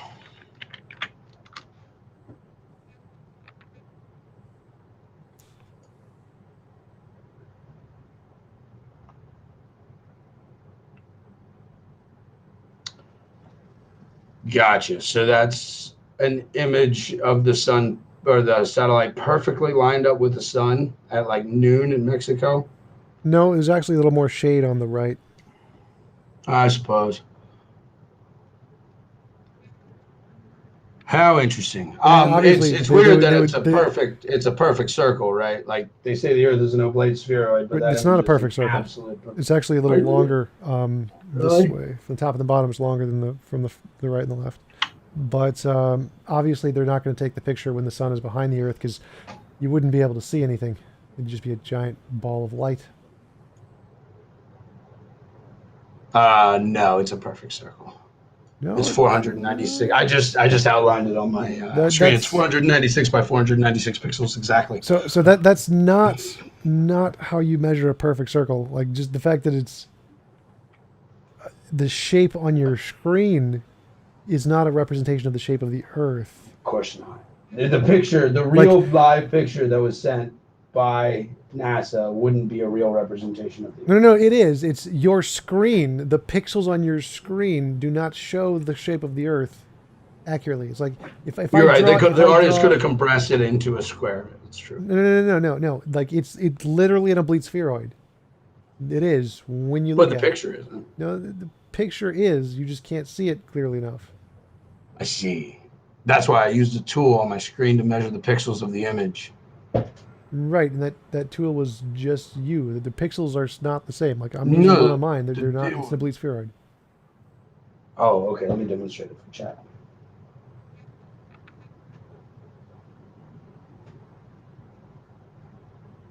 Tool wasn't just me. That would be a very inefficient way to do things.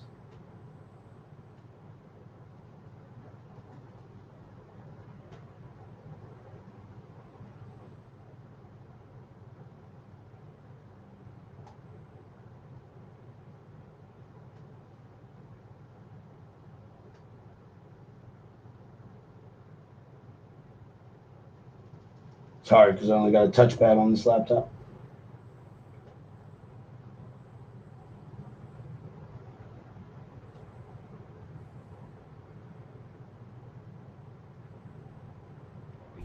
Control save. Perfect image. Okay, and So, then now it move it wasn't one just pixel to the me. left, and it would still be accurate. So you didn't make it perfectly to the size. You just guessed to me. I could. You're right. I could throw that image into AutoCAD and really No. You take could it like apart literally and just measure. take what you just did and move it one pixel to the left, and it would still look perfectly. It's the same. So it's still an oblate spheroid. So, how much is it that it should be different? Less than a pixel. Less than a pixel? Less than maybe a few pixels, but not much. If the Earth is what? 12,000 diameter, and there are 500 pixels there, and the difference is about 200 miles at the equator of the pole, it'd be significantly more than a pixel. No, it wouldn't. Um, What? Because it's 200 miles around the circumference, which means given like just looking at the radius, it wouldn't be that much of a difference. It'd be like unnoticeable. Pretty hard to notice. I will definitely fire that image into something where I can do more accurate. You're right. That was pretty quick and dirty, and I'll do the math right there. I'll take a look at that image. I've taken a look at many before. Um, I'm guessing that I'll be able to find something like repeating clouds or the shape of, or sorry, the size of a continent will be wrong. They're usually pretty easy to debunk. I don't know that specific one. The ones that most people ask me about, so the ones that I've got prepared, are the Red Bull, which I love because you see him in there and the line's flat as can be. He jumps out into the horizon, and I mean, you probably obviously know it's a fisheye lens and it's not real, but the thought experiment I like to do, this is PowerPoint I did that circle with. I know that circle is an oblate spheroid, but just imagine how small the Earth would be if these really were the curve. And then, oh, there's a part where it curves upside down. It curves upside down, and then he's about to get out, and it's flat again. The other one I get asked about is the U2 plane, and so I like to use the footage of Jamie from MythBusters going up on the U2 plane. You can see here he's got the GoPro mounted. GoPro, we all know, have fisheye lenses. So I will give you my real problems. I'll post my real problems with that image you've given me. Right off, my initial thing is, why does it look like such a perfect circle? But here we can already see the curve starting at 5,000 feet.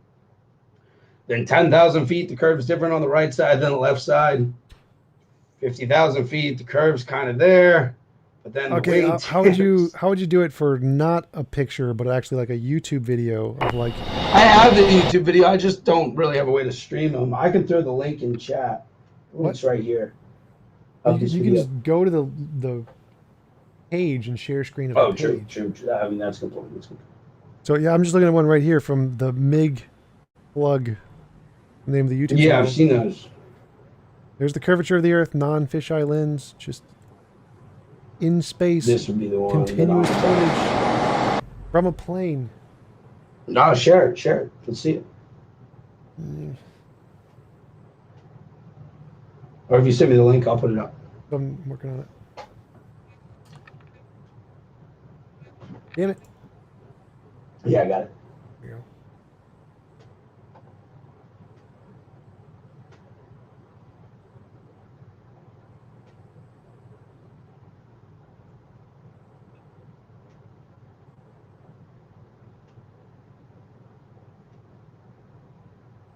It's weird that the atmosphere, or sorry, the horizon already has a curve, huh?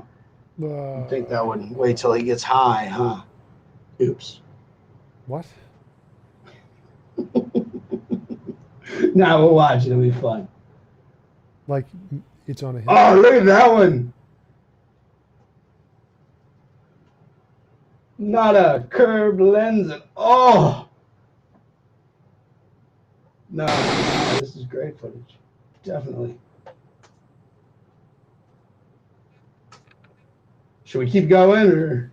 Yeah, you could just literally look at the lens and see, even if you calculate the Curves curvature, up. the Earth is still curved. Still curved. Yeah, well, now it's curved down because he's tilting down. But what about what about here, where it curves upward? So we're in a bowl Earth now. Oh, come on, don't stop loading. That was going to be really funny. This is definitely a curved lens. It doesn't look as strong as a fisheye, but it's definitely a wide-angle lens, and that's definitely where the curve is coming from. Sure, that's fine, but it wouldn't cause it to curve for sure. both directions like that. That wouldn't work. That's exactly how fisheye lenses work, as demonstrated. No, you can like calculate the curvature of a fisheye lens to know how much curvature would apply to an image, and then know exactly that it's still curved. Yeah, I know, I understand that, but you're missing a lot of unknown variables there. I mean, photography isn't quite that simple. Like when you're talking about a camera in motion, to say that you can just do the math on a lens and know exactly how much it's curving, it's kind of disingenuous, because you can get curves even on a pretty squared lens. If I take it straight up, you can demonstrate a curve there just based on shutter speed. So it's not really a genuine way to say that in a video. You're right. If I was on a tripod, I would have predictable curve all the time. But if I'm mounting it on the back of a MIG, not really. So here's a guy who's a great amateur balloonist. So I want to give him a shout out. And he's got some pictures that, I'll be honest with you, they aren't all totally straight. Not totally sure what it is, but they're way straighter than what we're normally fed. And they're pretty wild views. This is from, 75,000 feet? And this one right here is 110,000. And they've always been pretty wild to me.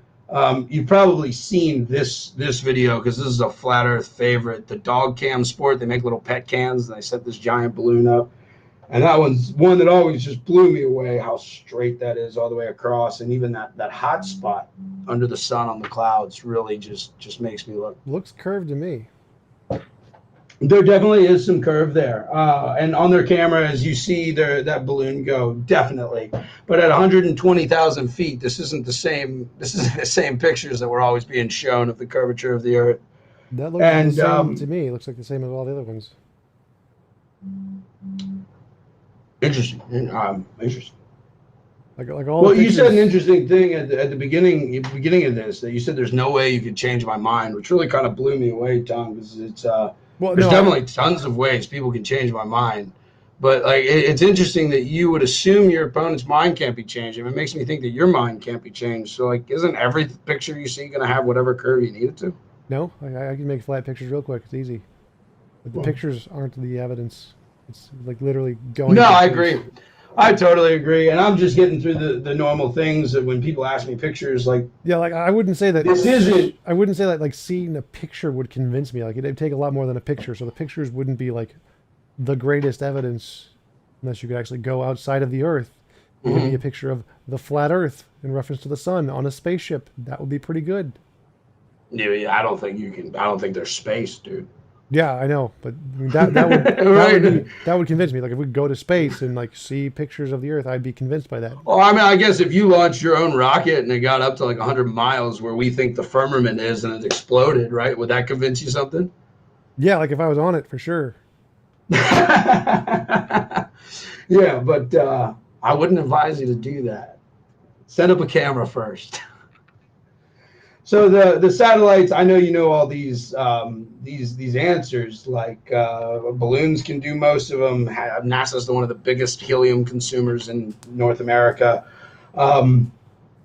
It's there's not really all that much obvious evidence in my mind that there are the satellites that we say. I did some math on some satellite TV here in Vietnam, and they definitely could still be pointing at towers. So I'm What? not. I know that's not much. Pointing at towers. What? Yeah, so I was looking at the angle and where they're going, and they could be pointing at a tower from a broadcast station in the what's city. pointing at a tower? Satellite TV. I'm sorry. I'm talking about satellite TV. I'm looking for demonstrable Oh, you evidence mean of like the thing you satellites put on over your the universe. roof that you? Sure, exactly. Exactly. Because I'm trying to figure out if satellites are exist. And I'm trying to skip through these because it's a lot. And I'm saying that most of it can be done through underwater cables. I'm just trying to answer the normal answers here and looking at how NASA is one of the biggest importers of helium.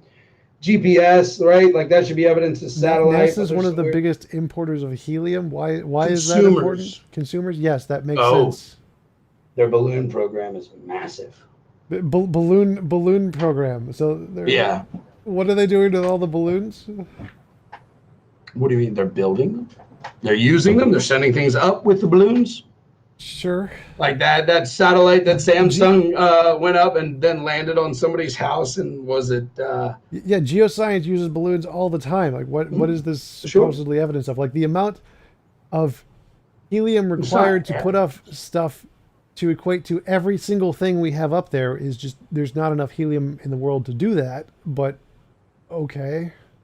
Sure, everything up there, but yeah, most of it I don't think is up there. I think GPS is ground-based. Well, that's provably false, but okay. But the idea, even everything we can see up there, the amount of helium it would take to keep it up there is more than we have. There probably have other ways.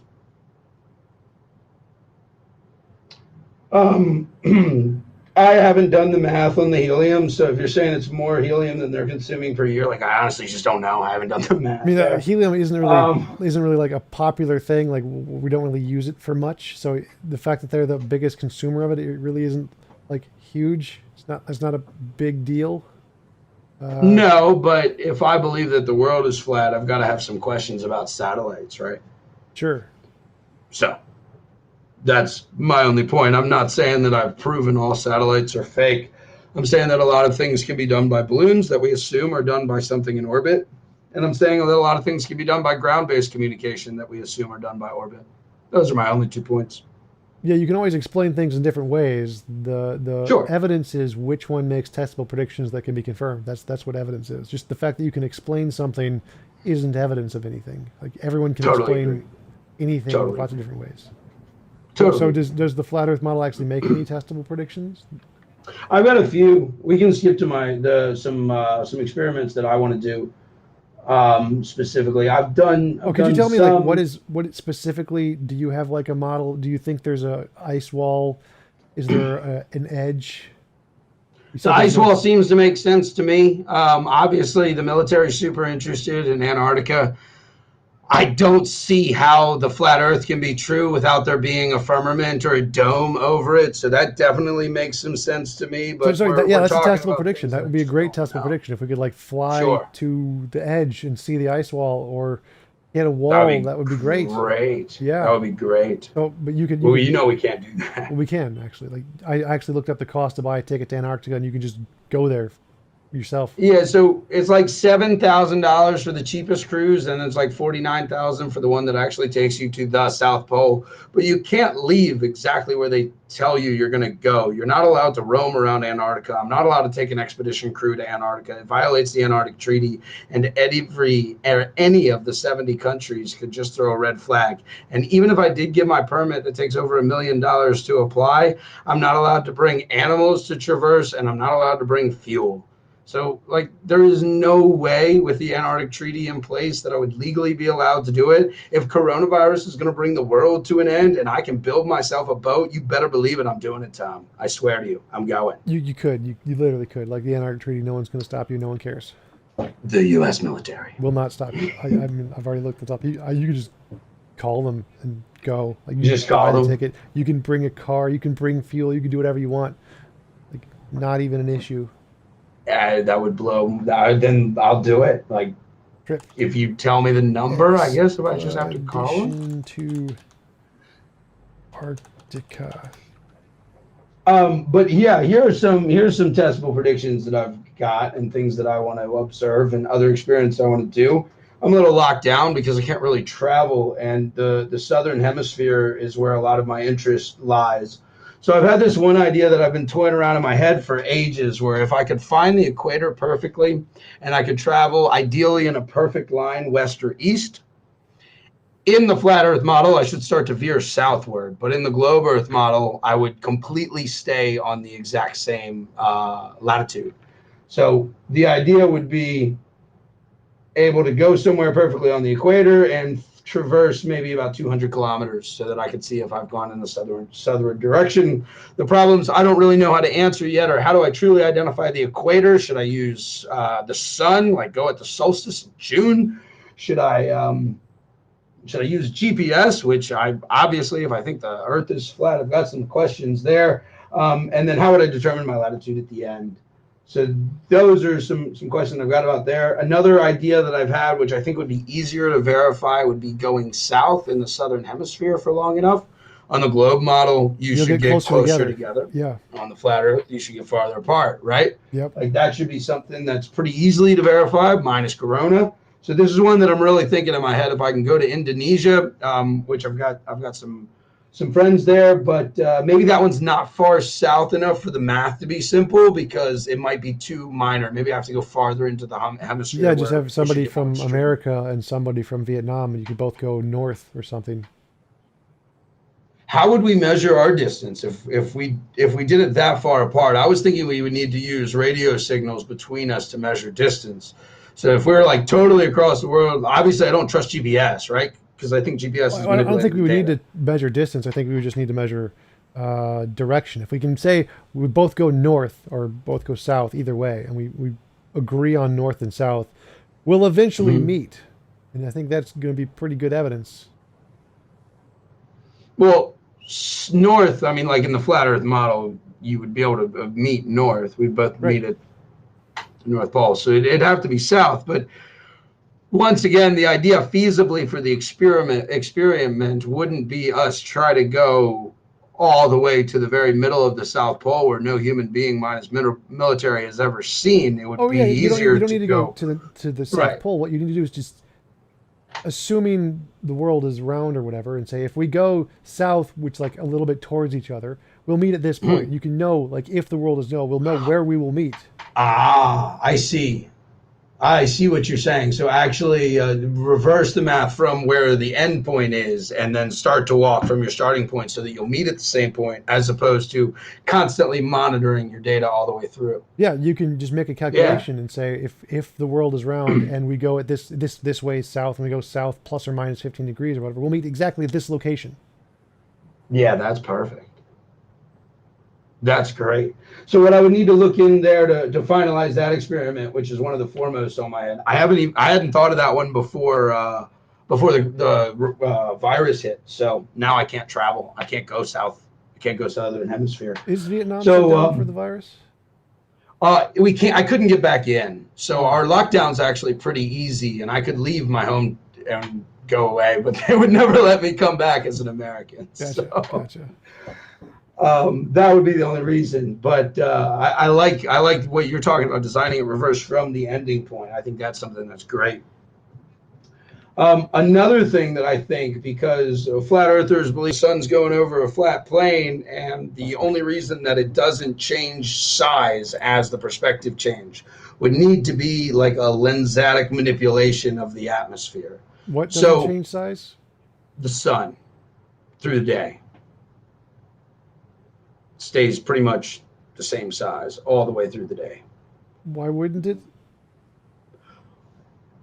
Um, well, if you think about no atmosphere and you think about a flat Earth model, as the sun set and got Oh farther in the yeah, flat Earth in the model, flat it would Earth get model. smaller, smaller, Yeah, smaller, smaller, yeah. In the smaller. flat Earth model, I see why. Yeah, it would change Yeah, size. Gotcha. yeah, it would need to. So the reason that it shouldn't should be atmospheric conditions. So one thing that I'm thinking about is if I get a solar filter on my P900, I should be able to take pictures of the sun on near identical days, maybe one day apart, at greatly different altitudes. In the flat Earth model, I think that the sun should get smaller as I go higher.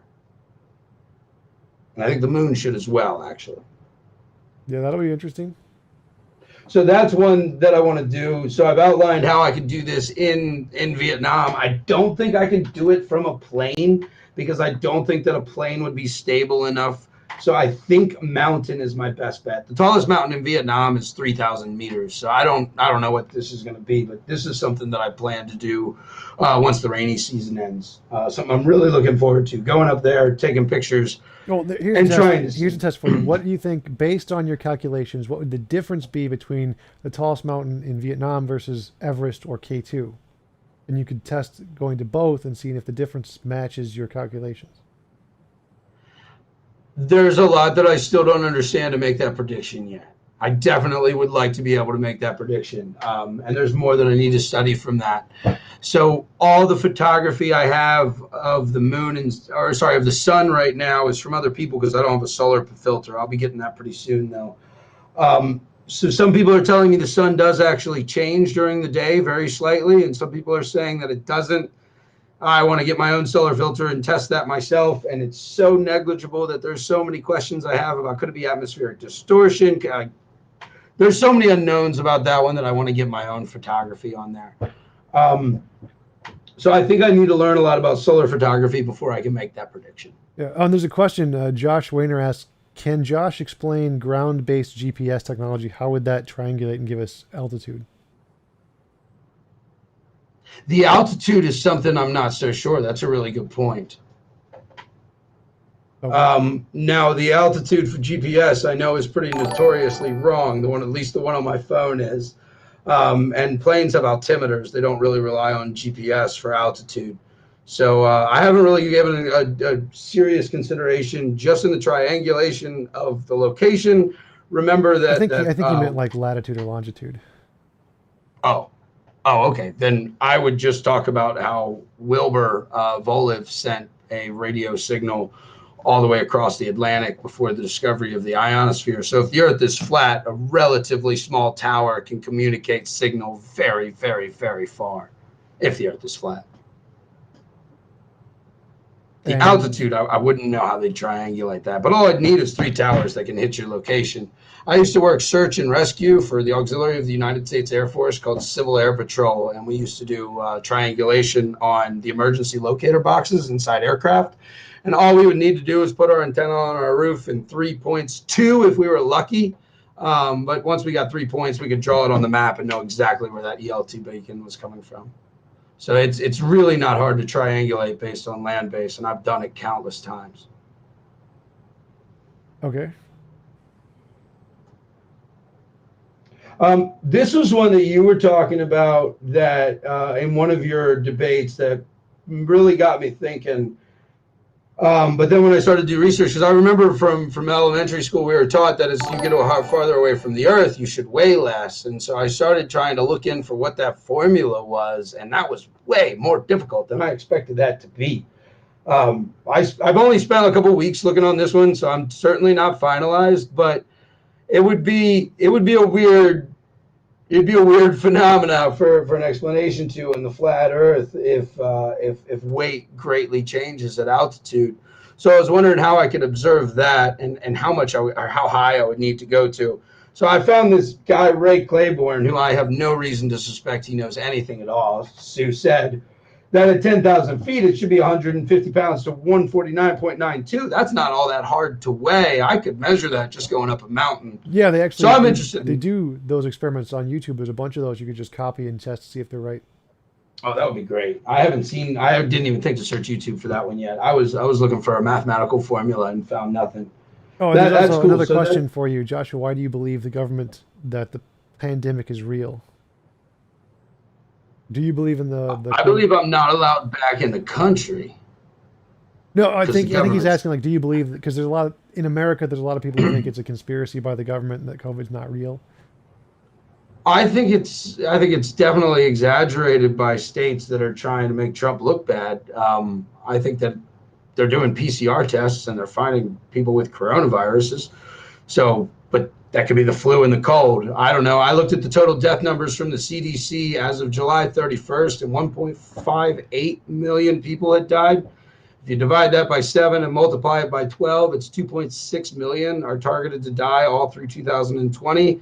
And in 2018, 2.8 million people died. So it doesn't seem to be worse than a bad flu season of total deaths in America. And it really blows my mind that I'm living in Saigon, Vietnam, where we had daily flights from Wuhan up until the end of March. And like we had nothing. We had less than 300 cases up until 2 weeks ago. And now a city in Vietnam is going through it again. So I've got a lot of questions and I don't have much that I know about that. Just a lot of confusion there, to be honest. Okay. What do you think about it? I think it's definitely a thing. I think the numbers are real. It's the risk is not the death rate, but the hospitalization rate. The biggest problem with COVID is the fact that it's going to flood the hospitals. And then if the hospitals don't have beds, then people are going to die from every disease, not just COVID. Right. So Right. the real issue isn't as much the death rate as it is the hospitalization rate, which is massive, significantly higher than the flu. Yeah, I can understand that. And if it's really higher because COVID's way worse, then that's a real problem. If it's higher because everybody's super scared and acting a little hypochondriac or something, I don't really know. I was doing daily rides around the hospital district in Saigon back in like February and March to see if maybe the government was lying, keeping the numbers down, to see if they were really busy. And they were all super empty. And like I said, we had daily flights from Wuhan up until the end of March. So I think it's probably not as contagious as they're saying, even if it is having problems. So like I said, tons of questions there, tons of questions. And I agree with you, though, Tom, that we normally operate our hospitals and cities at like 98% capacity. Even the tiniest bad flu season can cause tons of unneeded deaths. And so another question I have, and this is math that I need to work out still, is there are tons of reports in all this flat Earth documentation about Polaris being visible below the southern parallel. So I understand there should be a little bit of refraction for a few degrees, but I'd like to get from someone who understands light refraction a little bit better than I do, their thoughts on what's the farthest south I would ever be able to see Polaris through the refraction and then go hunting for it somewhere. That's another experiment I'd really like to do. Have you thought about like contacting the YouTuber like Globe Earther guys? Because they'll actually finance you and help you do it and go with you to do all these things. There's people on YouTube who would be willing to do this with you. I have not. I'd be willing to do this with anyone, no matter what their theories are. Let's get some proof. Let's do some tests. Yeah, definitely. There's a bunch of YouTubers who are willing to actually do this and invest to try and help educate the flat earthers. So there are people who are willing to help on both sides. Willing to work. That would be super cool. I would definitely be interested in anyone like that who wants to help design experiments, do experiments, and any of that. That's all about what I want to do. Because how else are we going to know if this is all just the biggest mind game of the 20th century? Like that was the end of my presentation. I skipped a bit, but it really was, will I be a flat earther forever? I'm not saying that my mind can't be changed at all. Is why I'm still designing experiments and doing these things. Like I believe that the earth was a globe up until 2 years ago. How could I possibly assume that I'm certain beyond reasonable doubt in 2 years that it's not. You know what I mean? And there's one more thing I want to real quick pull up.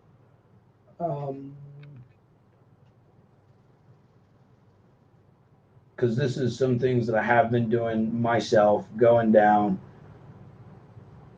So I've done a lot, the flat earths do long distance tests all the time. And so this is the best that I've done so far. It's not so great. Honestly, the flat earthers on YouTube have better ones with laser tests, like an inch off the water at 20 miles. This one's only like 10.4 miles or 10.09 miles. There's the building that I can see. It's a wedding reception hall across the beach. And there's me counting all 7 stories. And then probably there's the beginning of that reception area. And then I am on the ocean, so I've probably got an average of 2 to 3 foot waves between me and that distance over the 10 miles. And I've done my own math to verify this calculator. I've even taken the time to draw it in AutoCAD to make sure that I'm right here. I was assuming a perfect sphere in AutoCAD, to be fair.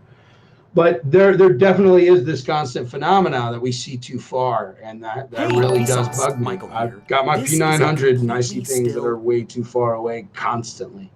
And I've gone up multiple times in aircraft since I've been toying with this flat earth theory. Once to the Philippines, once to Indonesia, and I remember sitting out there on my way to the Philippines, and I could see Manila already.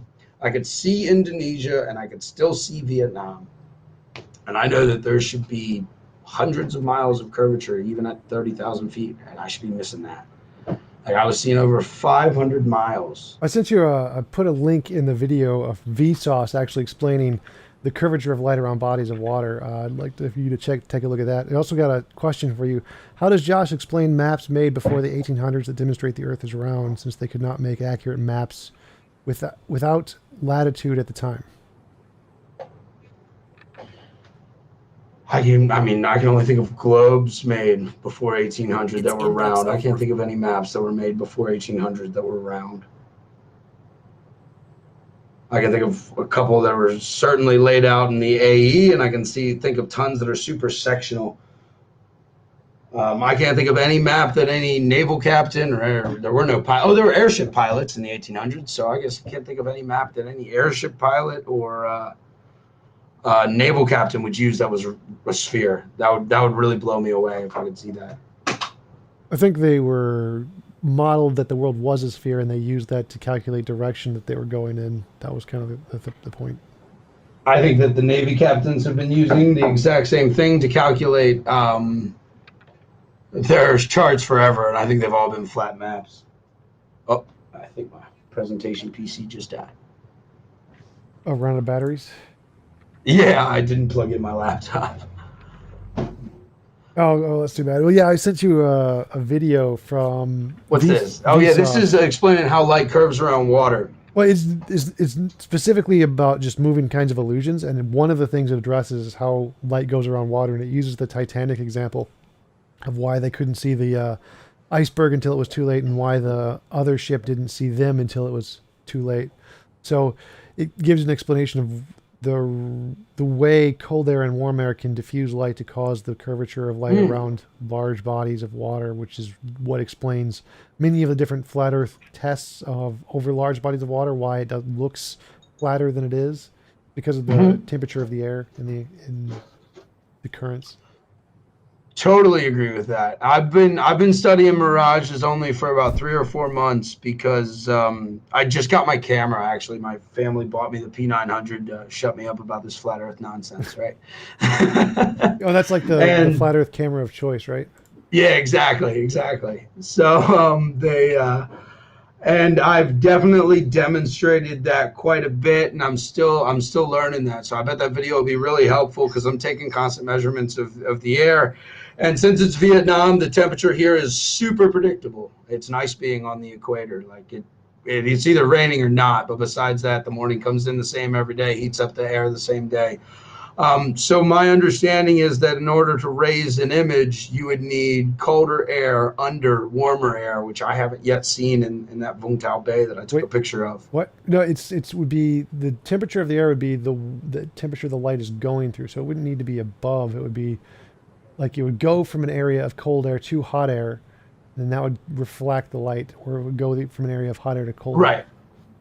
Yeah, exactly. I understand what you mean, and I'm not really an expert there. I'm definitely starting to study that because I need to understand. But I mean, everything on YouTube, it's not exactly trustworthy. There's something about being able to sit there and take your own pictures and observe things for yourself. And Yeah. I've seen manipulated videos on the flat Earth side and the globe Earth side, and I'm not really big on taking other people's words for it on anything. Oh, and by the way, I found you can do the expedition. Like there's a guy, Colin O'Brady, did one in 2018, an expedition of Antarctica, a 54-day journey where he just crossed the whole thing. And I'm looking at Colin O'Brady. Forbes right now. Flat Earth supporters now plan an Antarctic expedition to the edge of the world. I want to go. Yes, definitely. So yeah, they're doing this. This is not illegal. You can definitely do this. I will definitely look into Colin O'Brady. I've got a tab up on him. That's not a name I've heard before. I haven't heard anything about his expeditions. So yeah, and check out the Flat Earth supporters now plan an Antarctic expedition to the edge of the world kind of thing. So you can definitely do it. Just follow the same pathway, same methodology. Definitely will. I think that being in the southern hemisphere is where we've got to be if we're going to find out if any of this is true or nonsense. Yeah, for sure. The testable prediction, because yeah, Flat Earth definitely makes testable predictions. It's going to say there's a giant ice wall and there's a dome. That's a testable prediction. Better than theism, so I'll give you that much. The dome is a little bit hard if the Antarctic Treaty is true, right? If we really can't go. Well, yeah, but if we can go, yes, because the thing I sent you just gives you a bunch of ways you can get there and you can actually go. So yeah, if we couldn't go, it would be hard to test. But if we can actually go, we can test it. We can find out for sure. Definitely, I will. Oh, he's even got a whole track of his expedition here. Yep. Does he actually circumnavigate? Oh no, he only tells me day 13. Circumnavigate what? He's going across. Does he go south in South America and come up south of New Zealand? On Antarctica, I believe. On that journey? That was my question. I think so. That would be wild because I have not heard of anyone who did that before.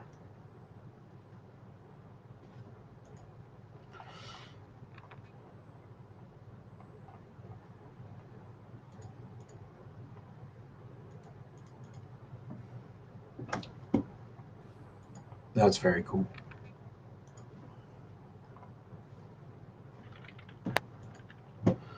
I see it here, but I'm not seeing where you do that.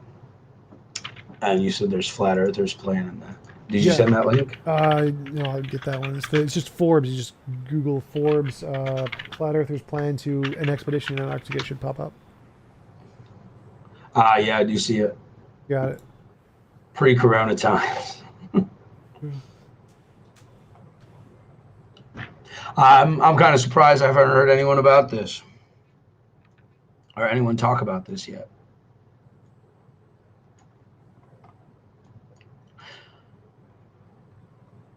But so far what I've found is that everyone who claims to make the trip goes and stops by that silver ball, which is hundreds and hundreds of miles away and from the South Pole, and then goes back. Oh yeah, because that's like the only thing there to visit. There's not really, there's lots of ice to look at. Most people are going to go for the one thing that's actually interesting to look at. I mean, the way Admiral Byrd talks about it, it was a whole brand new frontier in the 50s. He talks about it as the last place left for true adventure. And then all of a sudden it locked down and we never went back because of penguins. Do you really believe that? No, I think we didn't go back because it's just a giant ball of ice. There's there's not anything to do there except scientific research into ice cores. You don't think there's gold and silver and all the rocks and mountains there? There definitely could be under the miles of ice. Oh, you just think it's too expensive to deep dive? So what about Operation Deep Freeze? Why do you think we sent, what was it, 1 million tons of bread to bury in Antarctica? I think that was private enterprise thing that people did because they're crazy, not because the government or any like institution actually funded it. But yeah, I think that the reason people don't do digging in Antarctica is because it's so expensive. Like to get a ticket to Antarctica, like you said, it was like I think it's $12,000 from what I looked at. But yeah, it can get up to like To 60 actually get grand. into the ring, yeah.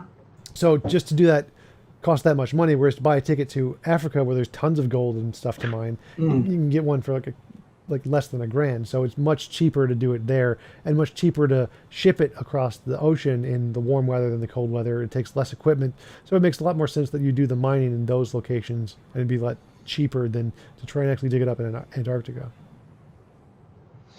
That makes sense. I've just never known the U.S. government to be deterred by cost when it comes to stealing more things. That's the most amazing thing about it is we gave it and split it with 8 other nations. I was like, hold on, if this is real, we wouldn't have done that. I think it makes sense because I don't think the government's going to spend a lot of money to actually do that, especially for gold, because the government isn't interested in mining rock resources because they're useless for the most part. The mining, if there was oil in Antarctica, we would be there. We'd be like, the Republicans would be like, we're going to conquer this land. This is going to be our land. Do some fracking in Antarctica. That's what the flat earthers need to do. They need to fake some oil core samples from Antarctica, and they'll be popularized in the how flat earthers can prove it? Just be oil samples. Oil was discovered in Antarctica. We got full trips. We got just paid vacation. And all of them take it out. Yep. So if you were for you, does ahead. Josh understand just how hostile Antarctica is? How pristine it is? Pristine, pretty? I don't think pristine would be the adjective I'd use, but I think it's the most hostile place on Earth. I'm a flat earther. I think the sun never goes there, right? I don't believe in the 24-hour sun in Antarctica. Why? How is it light there? Like the same light. So I think there's a firmament around. So I believe there could be a 24-hour day in the southern summer, but it would be like a coffee cup caustic where the light, basically whatever the firmament is made out of, would carry the light in a ring. The same way if you shined a light on a dome and it would carry itself around. So I don't think that you'd be able to. Top? Okay. Yeah, I see what you mean. I don't really know what the sun is, to be honest. But I could demonstrate it in a coffee cup where I can send the light all the way around the outside of the ring and shine a spot sight on one side and on the other side. So I don't even know if that happens because all the videos on YouTube of the 24-hour sun in Antarctica are just ridiculous.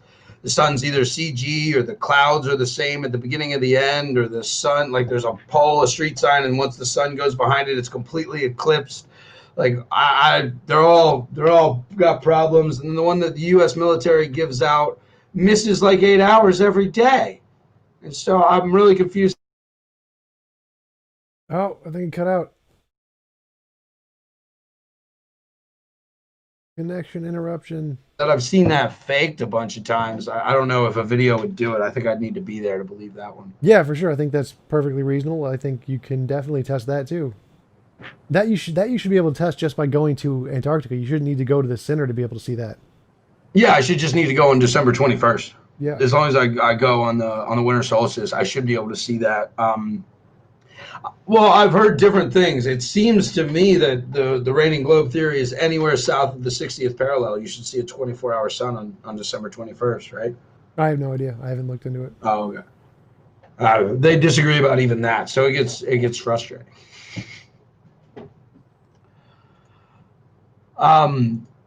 So you think all of the long distance sites things are totally just misunderstanding refraction, even the laser tests?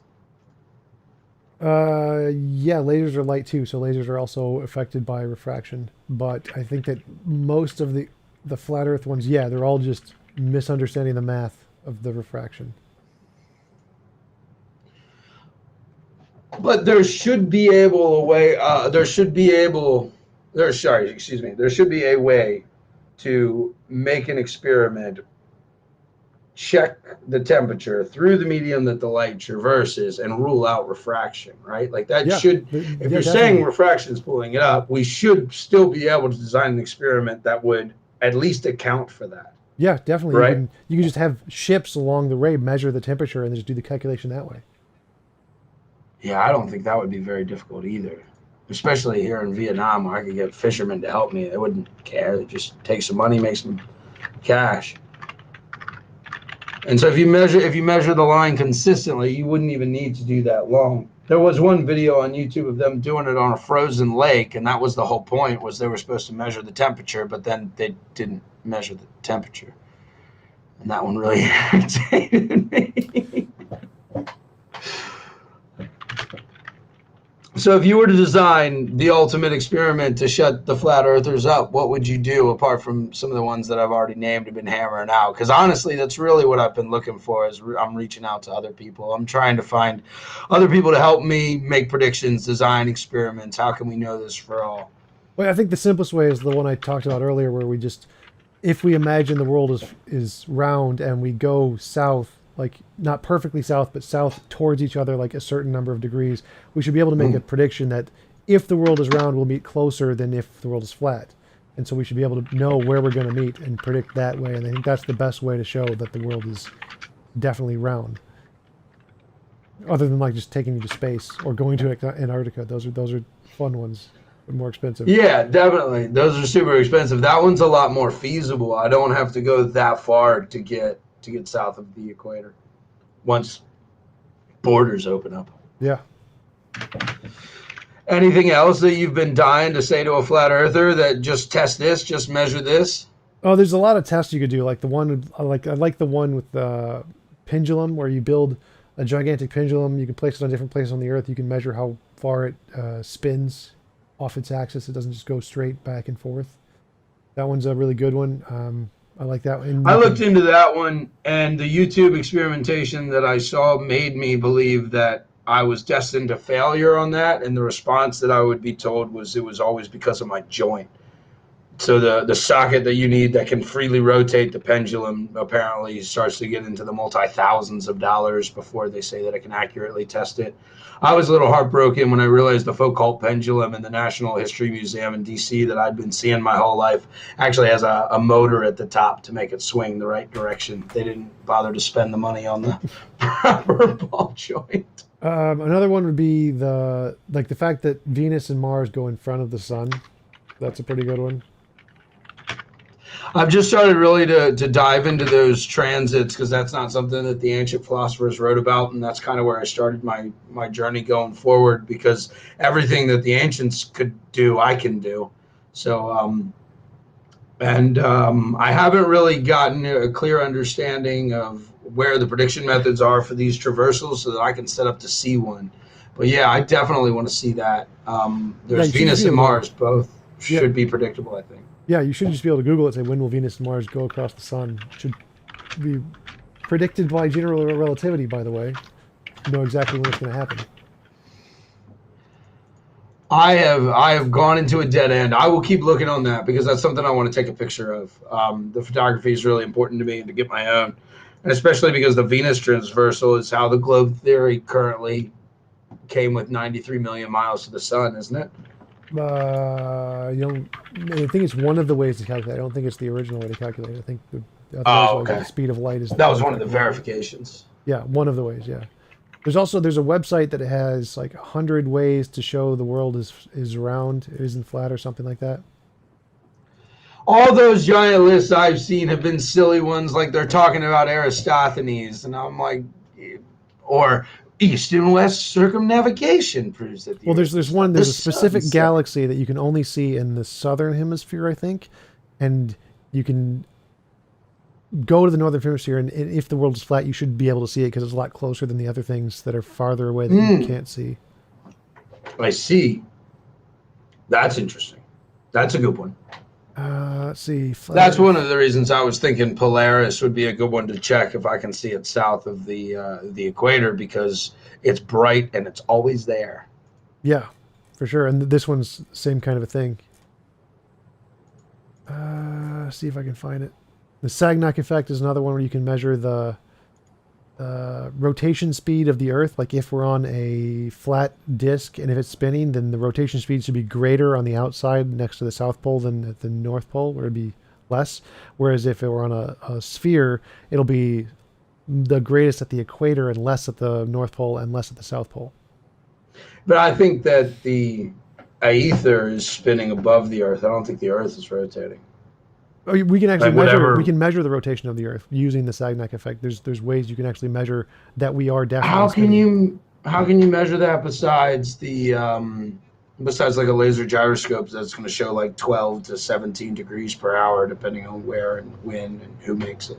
There's several ways to measure it. I'd have to like go to the site again to read it, but it's one of the things So listed. that's Oh, here, that's one that's really Supernova 1987A is the one. Supernova 1987A. 100 proofs the Earth is a globe. Don't take it on faith is the website. I'll definitely check that out. Let's put Maybe that. I can add a few to my list. I'll put that in the chat.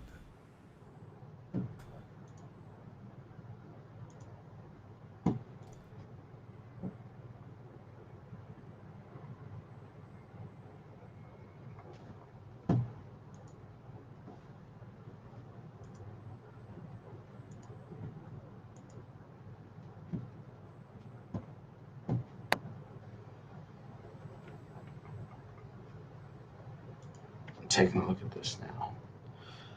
So you're saying that the location means, or the brightness means that it should be able to be seen past the equator, but the obfuscation of the curvature blocks it. Yep.